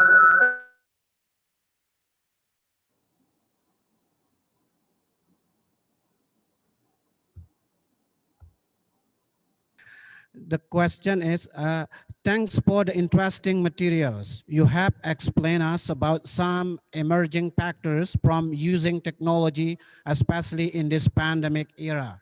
As we commonly agree, this is a very effective way to conduct teaching learning process as give us a way to prevent the spreading of virus. Yet, using the technology has also kept the teacher's human and teaching touch toward the character's development. So my question is, what do you think about the teacher development by using this technology? Thanks. Okay. I think about character development. Yeah. All right. This is one of the challenges actually. We can transfer the knowledge using online courses, transferring knowledge, but it's very challenging to do the character building. If you remember, if we look at the Islamic education literature, we have three terms that we use in teaching, which is ta'lim. Ta'lim means teaching, delivering the knowledge, the subject matter knowledge. And also we know the tarbiyah. What do we mean by tarbiyah? Tarbiyah is educating, or tarbiyah means we touch upon the affective of the students, not the cognitive, but the affective, the personality of the student. And the other category is we call it ta'dib.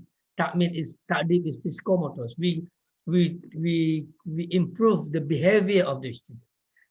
And with ta'lim, I believe online courses is almost effective.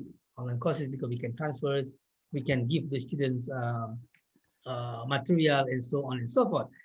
But with what is the character of business? What about tarbiyah and ta'dib? Can we do that through online courses? There's that question.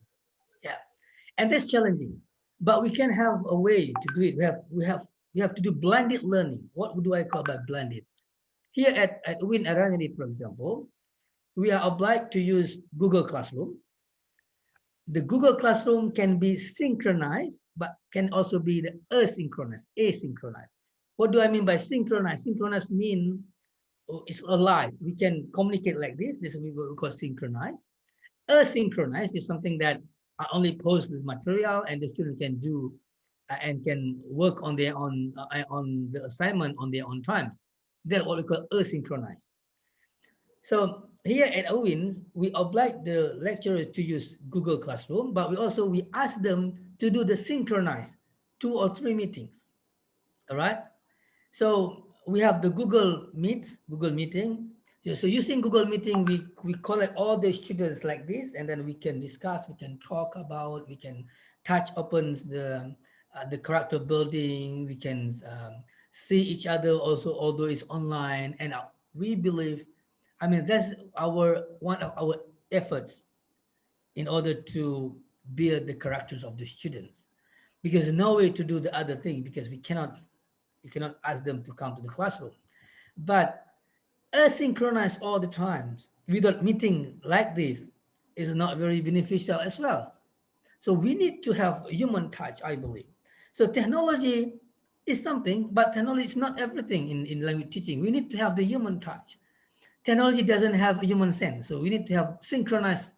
I think Bapak, for the question, Bapak Heri Rahman, the way to have teachers build the character of the student is to use sometimes to use the synchronized system like this. So there are some opportunities for us to give advice, give comment, ask the condition of the students, get to know the students a bit more using the Google Meeting like this. Okay. Well, thanks, Prof. Zulfikar. Okay, Right. this is the last question.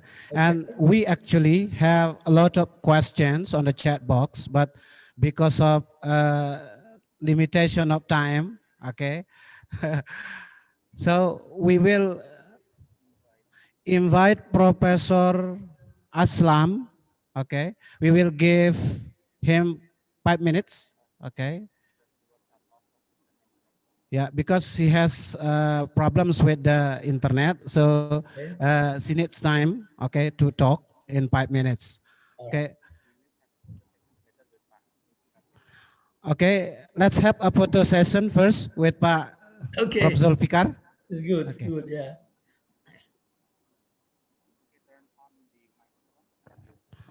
Okay, please participant turn on the video. Okay. Again, please turn on the video. We will have a photo sessions with Professor Zulfikar. And also, please keep smiling. Keep your best smile. Okay, 1, 2, 3. Okay, wait for a while. Okay, I'll take the second screen because we have a lot of screens here. Okay, 1, 2, 3. Okay,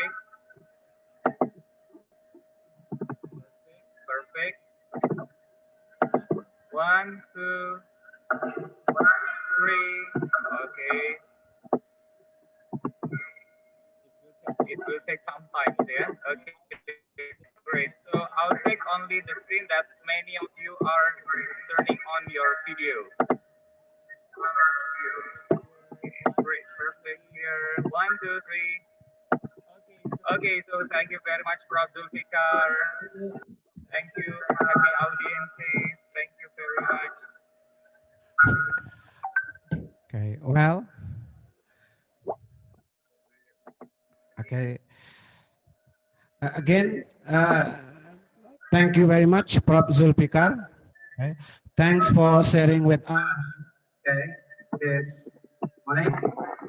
And now we invite Professor Aslam.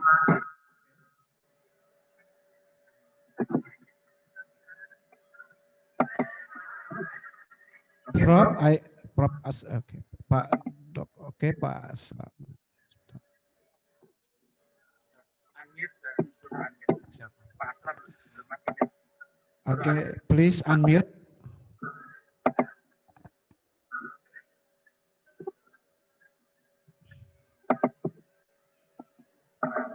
Okay. Okay, time is yours, Pak Aslam. Okay, thank you, Bapak-Bapak. Thank you, because just now we got cut off. I think we got cut off earlier uh, uh, because of the connectivity. I think there was one question that I answered and then we got cut off. Pak Afif, the question was, I think about students without connectivity, how we resolve that problem, yeah? And I mentioned that we can come up with a community service. At the meantime, it's interesting to see that we have one of my ex-students whom I think I trained 10 years ago from Uruguay, Laura Moncheche. She's here from Uruguay. Hi, Laura. Yeah, from Uruguay. Just imagine that you have participants from Uruguay, yeah? Anyway, what you can do is that in a community where the connectivity or the resources or technology is scarce, you can come up to a place, a community hall, put a big screen with one projector, and you can put 20 students all practicing social distancing. At least you have 20 students, at one time, without the resources, the technological assistance or resources, they can have learning and teaching. So that was one of the solutions for students without, internet connection or without the technological support at home. Take them out, put them in a big group, but practice the social distancing. Yeah. All right. So that was the question that I think I was answering, and we got cut off. Yeah, Pak Afif. Anything else there? Okay, we will have a photo session. Sorry, a photo session. Okay, so I think I've answered all the questions. Just one more thing that I like to say. I like to thank UIN Mataram, the rector, vice rector, or vice rectors, all the deans, and especially the Dean of English Language Faculty, and also Pak Afif, and also Bapa, who is sitting next to Pak Afif, the moderator. Thank you for inviting me, and thank you to all the lecturers of UIN Mataram, and thank you all participants from all over the world. Thank you for attending my session, and you have my email. If there's anything that you want to ask, you can always drop me a message. And my advice is to all the practitioners, to all the teachers who are having direct access with your learners, never give up. Never give up. Do all kinds of, apply all kinds of eclectic approaches, all kinds, yeah, and methodologies to ensure that your learners get maximum learning. And I think all of you as practitioners, you know very well, I respect you. You all are very knowledgeable and experienced. You know your learners well. You know where you are. You know what kind of resources you have. Maximize it and maximize it, or maximize everything and give the best to your learners. Yeah. And in Bahasa Indonesia, saya ingin mengucapkan terima kasih kepada semua pihak dari UIN Mataram, Bapak Rektor, Bapak Wakil Rektor, dan dekan-dekan, dan juga dosen-dosen dan guru-guru di seluruh Indonesia. Berikan yang terbaik untuk anak-anak Indonesia. Karena anak-anak Indonesia ialah generasi yang akan datang. Mereka ialah future generation of Indonesia. Bukan saja mereka akan jadi anak-anak bangsa yang terbilang di Indonesia, tetapi juga di pelantar dunia, di platform dunia. So, semua anak-anak Indonesia, semua pelajar mengharapkan yang terbaik daripada bapa-bapa dan ibu-ibu di Indonesia. So, pergilah ke mana-mana di Indonesia dan berikan yang terbaik untuk bangsa, anak-anak, dan bangsa dan negara Indonesia. Sekian, terima kasih. Assalamualaikum warahmatullahi wabarakatuh, dan all the best. Stay safe and stay motivated and stay focused. All the best always. Sekian, terima kasih, and thank you very much. All the best always, yeah. Thank you. Okay, let's have photo session. Mr. Aslam. Yeah. Please give smile or thumbs up. Ladies and gentlemen, 1, 2, 3.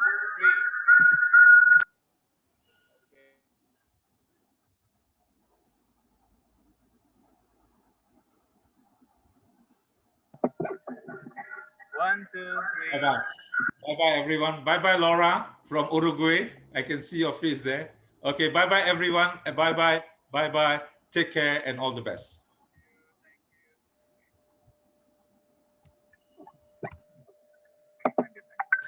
Well, we welcome to the next session.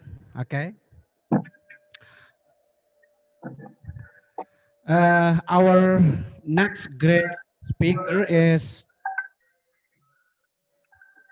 Dr. Syarifudin M.Pd. He is an English lecturer at the English department, UIN Mataram, Universitas Islam Mataram. And Mr. Syarifudin, okay, I will first introduce to you, about the speakers first. Mr. Syarifudin got, his master degree from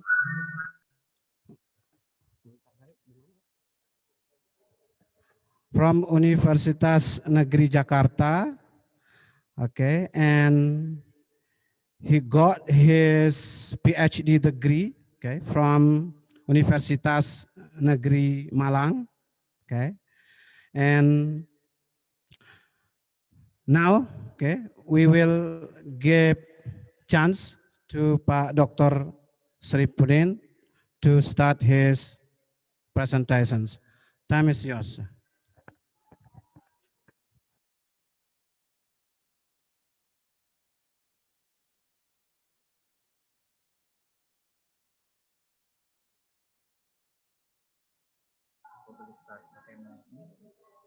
Upload slide share screen. Kalau ada slide ini share screen, pilih filenya itu kan klik oke share. Oke, dan kalau mau di slideshow ini tinggal oke.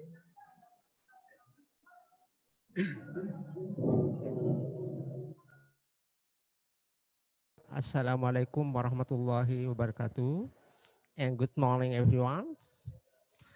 As a head of English Language Education Department of UIN Mataram, first of all, I would like to say thank you very much to two speakers, Dr. H.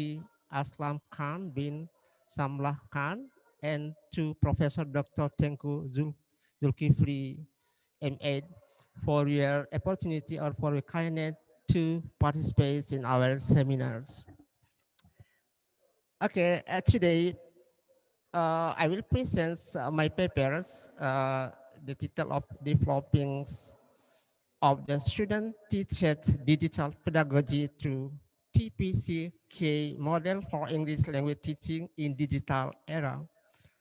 This title is based on our research, on my research through our department. This is the paper still in process, but however, we try to make some point to be a good papers. The contents of my paper is the first I should deliver introductions, literature reviews, method, data display, discussion, and conclusion. The first point is introduction. In this introduction, because our department is the prepared a teacher for the need for the future, or the prospective teachers, or the student teacher. So we have to prepare them to masters about digital technology. This material or the digital technology includes in our course, like in our course, there are some in our course, there are some materials should be taught to the student. The first one is there is the tail course, technology enhanced language learnings, and then this course teach about the student how about the knowledge about technology, like some applications, how to learn, how to teach by using technology, digital technology. And then there is a TEFL course, teaching English as a foreign language. In this course, including some point, like the student have to understand about the paradigm in teaching English, like structural views, functional views, and interactional views. And then in this material, the student have to understand about the learning theory and approach, some method and technique in teaching English, and then teaching principles and so on. And the last in this course, there are to some how to teach speaking, how to teach listening, how to teach reading, how to teach writing, and so on. And then means there is a course micro teachings. When the student understands about the TELs and TEFLs, they have to apply in micro teachings. Micro teachings mean that for the student teachers, uh, they teach in the peer in the class. So in the teaching, they have to use applied technology and method which they got from the previous course. These courses are very imperative as the knowledge of pedagogy for their professional practice. So these courses are related to TPCK framework proposed by Mishra and Cohen. So that's why we try to integrate our materials with this framework. And then by using this material, the student have a good opportunity of providing teachers for tomorrow. It is our duty in our institution, because in digital era, we have not only give the traditional method or technique to our students, we have to prepare them to be good digital pedagogists. So when they finish to our institutions, the student teachers are well equipped with skills of teaching, technological pedagogy. And then what is digital pedagogy? digital pedagogy means in my paper is the study how to teach using a digital technology. In this case, by using digital technology, the student can learn from home. Now, for 2 semesters later in our program, we study using online. So the students study at home, and then we have to prepare some treat to join this course. Then by they mastery about digital technology, they can enrich their teaching and learning and assessment for the future. And next, some literature review. The first one, digital pedagogy is the study of how to teach using digital technology. In this case, some of digital technology we have to know in our uh, institution. So we have to give to the student about the material in order the student can understand how to use digital technology. And then it is related to them more about aptitudes toward and aptitude with digital technology. So when they understand or aware about the importance of the digital technology, the student or the student teachers or prospective student, they have to try to using and understand the technology. And then digital pedagogy is more about willingness to use technology in classroom effectively and understand how and why they should be used. And the next, in that digital technology is very important to understand because most of the people born before 1980, we can say immigrant digital, but nowadays all of our students, we can say digital natives. There are some 3 points to understand about digital pedagogy.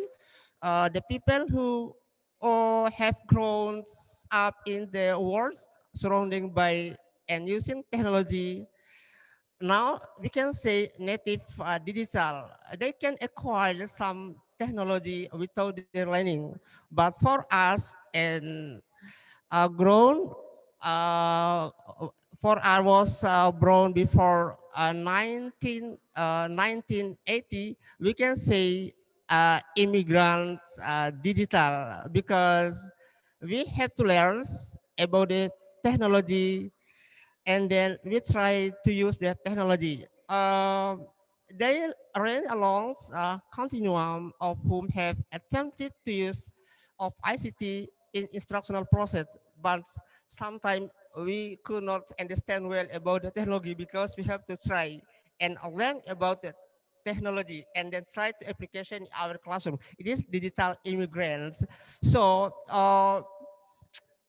most of teachers of lectures are using technology every day, but the type of technology we use might not be as update as their student because our student always use technology, like in the classroom or outside the classroom. And then the next point is digital fluency. When the students are native digitals and acquire digital by themselves study, and then digital immigrants, we have to try to be fluent digitals. Fluent digitals mean that someone who ability to reformulate knowledge and product information to express oneself creativity and appropriately in digital environments. In this case, so when we get digital by learnings or by native, so we have tried to be fluency digital. It means that able to use the application or create the some digital technology to make easy in our teachings. And the next, the developments of that digital fluency starts with the realization that the power of technology is in producing better civilizations of digital world because now it's very important for the student to understand about digitalization of knowledge. And then why we choose framework TPCK? Because TPK is acronym for technological, pedagogical, content, knowledge, which is a framework developed by Misre and Coolers. It is very popular framework. We can find some research conducted fame of this framework, but they do in different perspective, in different pedagogy. This framework helps to understand how we can be effective teaching teachers in digital class. But the central proportion of the framework is that technology, technology and pedagogic and contents all need to be integrated. We are to use technology in teaching subject matter and content. This is some point we can see some point from TPCK.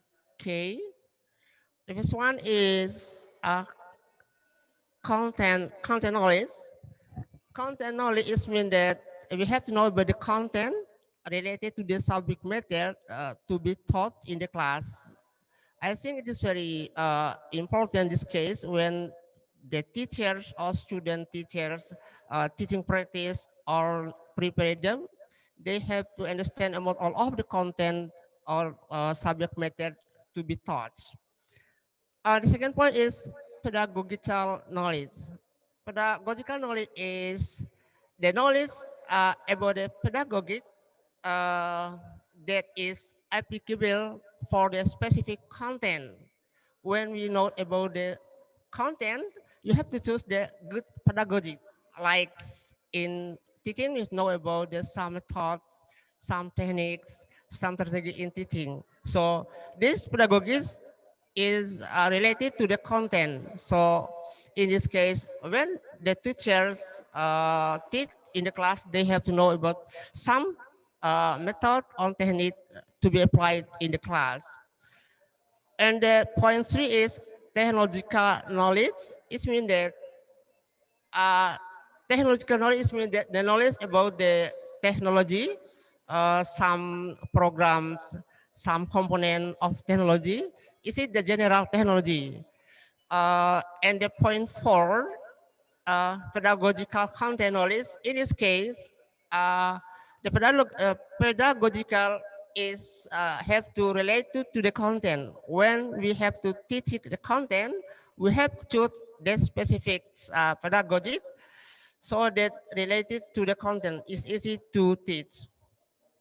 And point five is technological content knowledge. In this case, the knowledge about technology related to the content. When we have knowledge about the technology, but we have to choose the technology related to the content like this. When we know about technology, about how using YouTube, Google Classroom, Google Meet, Google discussion cycle, and so on. We have to know which one is relevant to the context. If the content about the speakings, maybe the teacher have to choose which one the technology related to the teaching speakings. Like maybe we can choose the using YouTube and some technology to make the student interest in teaching or the student say or speaking about the contents. This is the knowledge about the manner in which technology and content are reciprocally related. About the technology and content should be related. And the point six, technological pedagogical knowledge. In this days, when the teachers or the student teacher know about technology, they have to know the components. They apply some technique in one technology. For example, when the teacher choose Google Classroom, the teacher have to know about the how to make a question in the Google Classroom, how to give good materials, how to give the task to the student, how to create, how to correct the student answer. It is the pedagogic. Technology pedagogical knowledge means that this specific of the component one technology in using in the teaching in the class. The last is technological pedagogical content. It means all of integrated from content, pedagogy, and technology. It is the emergence from knowledge that goes beyond these three components. Also, why TPCQ is the basis for good teaching with technology and requires an understanding of various presentations of the concept using technology. In this case, for the students in our institution for higher education, we have to prepare the student to understand about this technology. The second point is applying the TPCK framework in IT. Maybe it is very difficult to explain, but when we conducted the research, we find some point. We apply this TPCK framework in LT. The first ones, um, how are the student teachers to acquire is in easily way to understand about the complex relationship among contents, pedagogy, and technology. Yeah, we know that our students have studied about all of skills of language and the other components of language.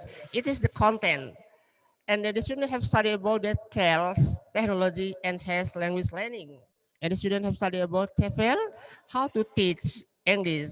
So to make integrated all of the skill, the student skill, we have to create some program so to make them integrated so they not only understand about the material but they have to can implement can apply in teaching in the classroom. So that's why I tried to make the course make the student apply this material in micro teaching. When they took TEFL material, they have to make teaching practice, some kind of the subject matter by using technology. But the next semesters, the last semester, they have to make micro teachings. It is material we try to apply. The first one, they design some lesson plan by using integrated, by using TPCK framework. The first one, the student have to choose the content or the subject course or the topic. Examples like the speaking.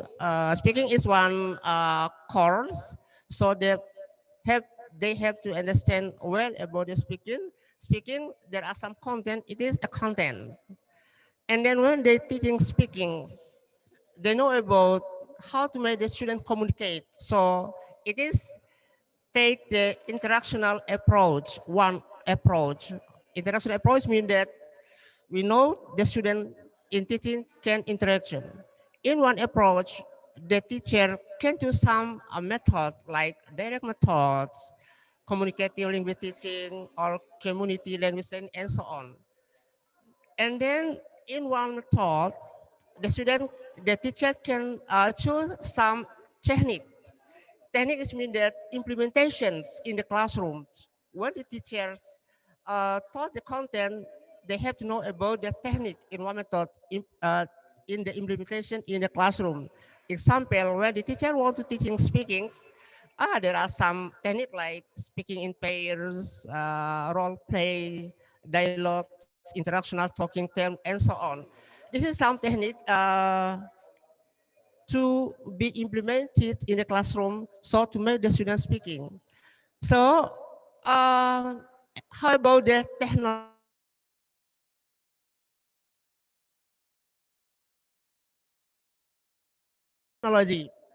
Technology, Google Meet, Google discussion cycles, sometimes Zoom, YouTube. the computers, because the student, not all of the student has computers. Sometimes they can presentation by using mobile phone, but when the students given the task or project for 1 or 2 weeks, they have to make a group presentation in the class by using classroom, Google Classroom or Google Meet. The presentation. So this case, it's very important for them to understand how to apply Google Classroom, Google Meet, and then Google discussion cycle, Zoom, YouTube, and so on in teaching. And then, but this is the very problem to our institution, because there are a few of the students doesn't has like computers. They only presentation by mobile phone, but no problem. But it's very complete if the student can presentate the material in micro teaching by using a computer or laptop.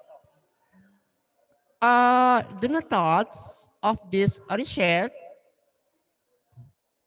is mix qualitative and quantitative research designed by was underpinned by TPCK as the analytical framework. A total of 66 master student teachers participated in this study, and then data were mainly collected through observations, interviews, and student-teacher reflection regarding their learning experience, especially when they are teaching or presentation the materials in the class using Google Class, Google Meet, and Google Discussion, and YouTube. And then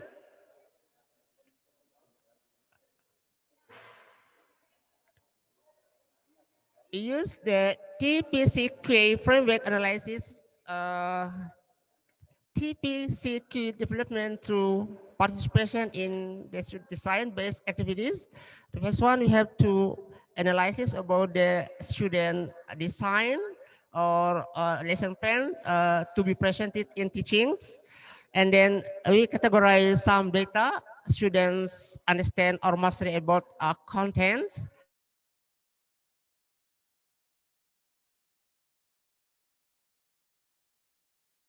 And pedagogy, technology and content, and then technology and pedagogy.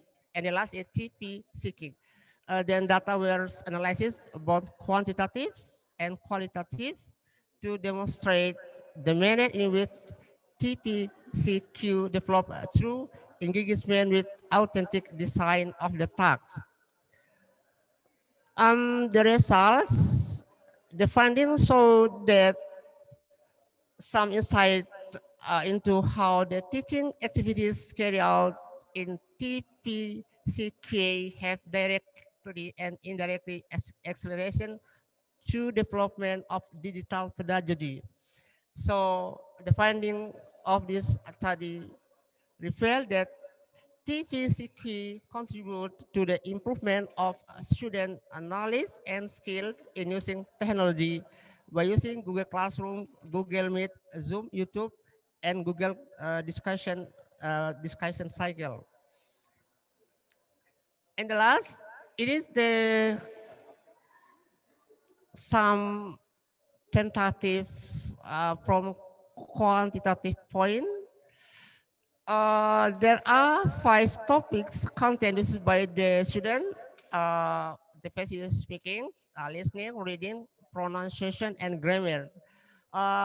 We always see the student always use speaking and teaching, listening, because speaking and listening is very easy in reading by using technology. They can take some example from YouTube and so on. And then from the result, uh, 93 students got good in content knowledge. This is some tentative point, but in this case, I will take some uh, using of the technology. Student, only 50 students got good NTCQ. technology content. It means that we have to improve our technology for the student in teaching. Yeah, you can say 50% of the student got good above about TQ. It means that technology knowledge. So it is very important for us to improve our program, especially in TEFL course, to include some material related to digital pedagogy, because nowadays when we teach the student always use digital technology. And then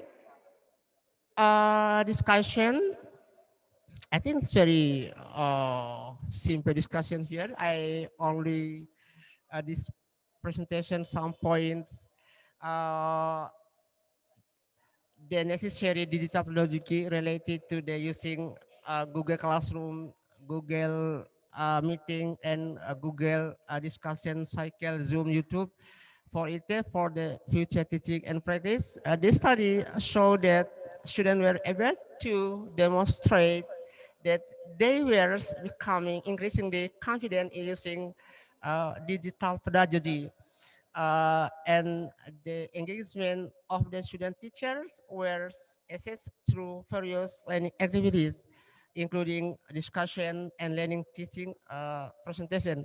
But in this case, the main important thing is this TPCQ project was a whole has contributed to our understandings and how the student teacher may best learn how to develop digital pedagogy in their teaching practice.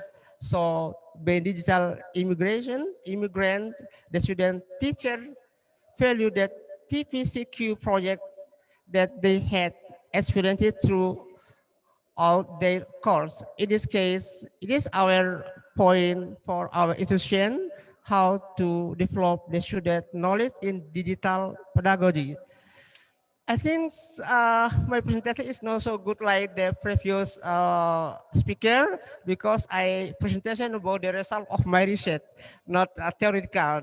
Oh, it's very not very interesting maybe in some aspect of the country or the or area of the Indonesian or overseas.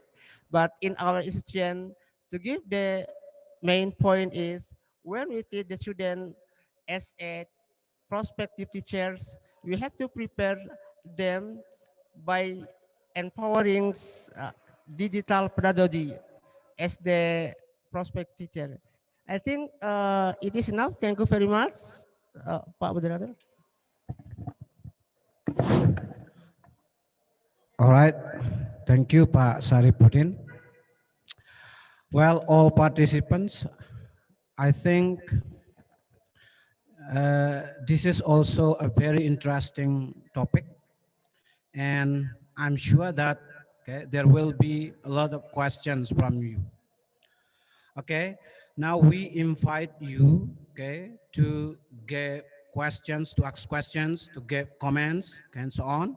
Okay, and as usual, okay, you can write your questions in the chat box, or you can also ask the questions directly to the speakers. Okay, this is okay. The first questions from Kutwatin Nisa, okay, from Win Araniri. Okay, the question is, since we are facing pandemic, I think we need to provide opportunities for our teacher candidates to do micro teaching and teaching practicum online to prepare the possibilities in the future. My question is, has you embedded the practical knowledge related to digital technology in your teacher education? That's the questions. Okay.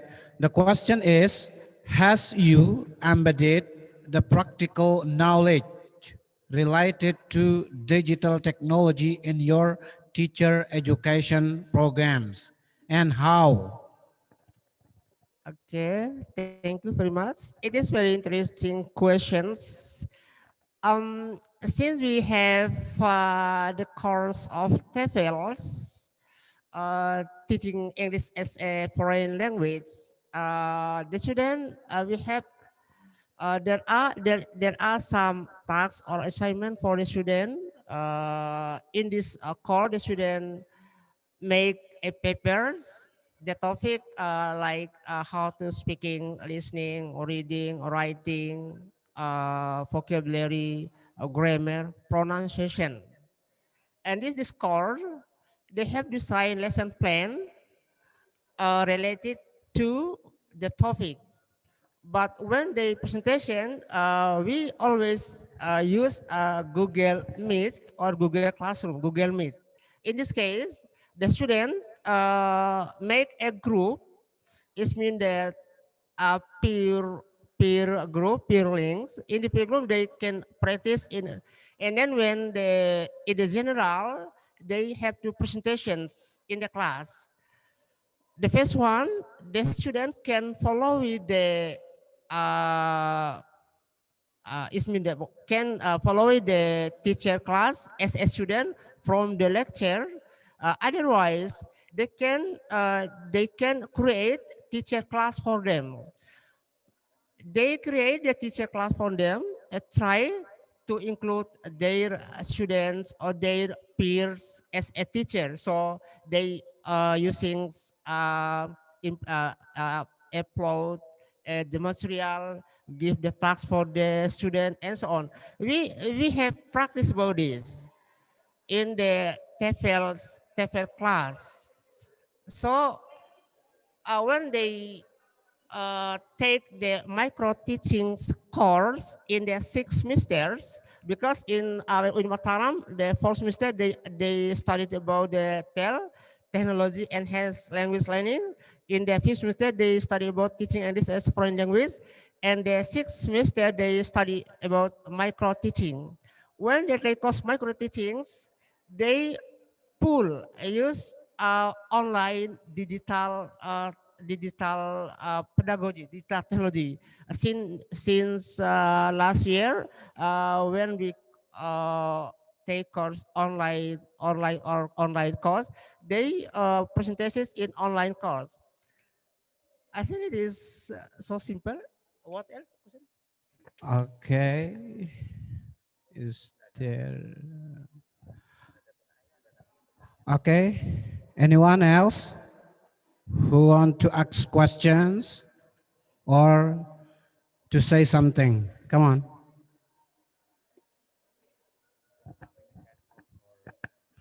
Okay. Okay, you can also write. Okay, you can write in the chat box if you have questions, or you can talk directly to the speaker.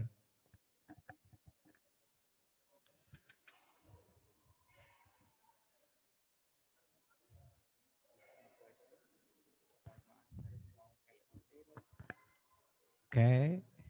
Any more questions? Or Pak Sarip want to add something? Do you want to add something? Yeah. I think for in this digital era, we have to prepare our prospective teacher or teacher students in our institution to be a good teacher using digital pedagogy. In this case, institution have to prepare some program for the student, include in the course material. For that, the student can seriously study about this. But we afraid that about when the student to be a teachers, they will not do anything about in teaching.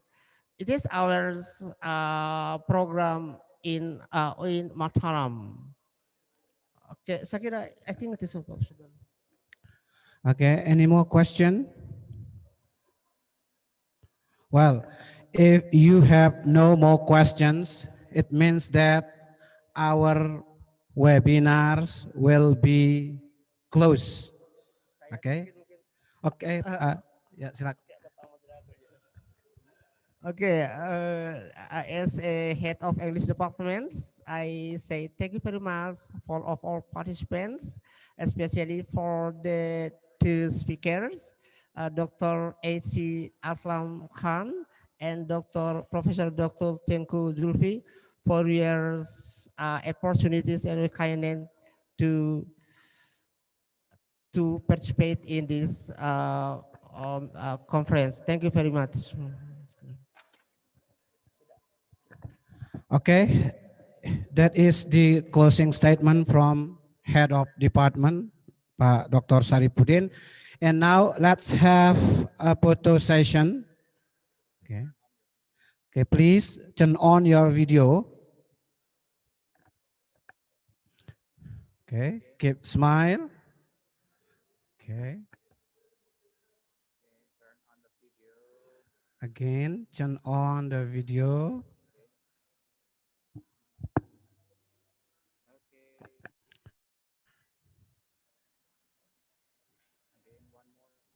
Again, one more.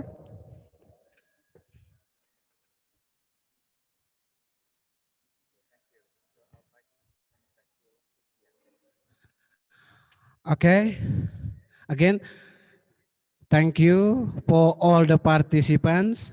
Okay. Thank you for all the keynote speakers. And let's close our webinar, okay, by reciting Hamdalah. Alhamdulillahirabbil alamin. Sekian, terima kasih. Assalamualaikum warahmatullahi wabarakatuh. Oke, silakan.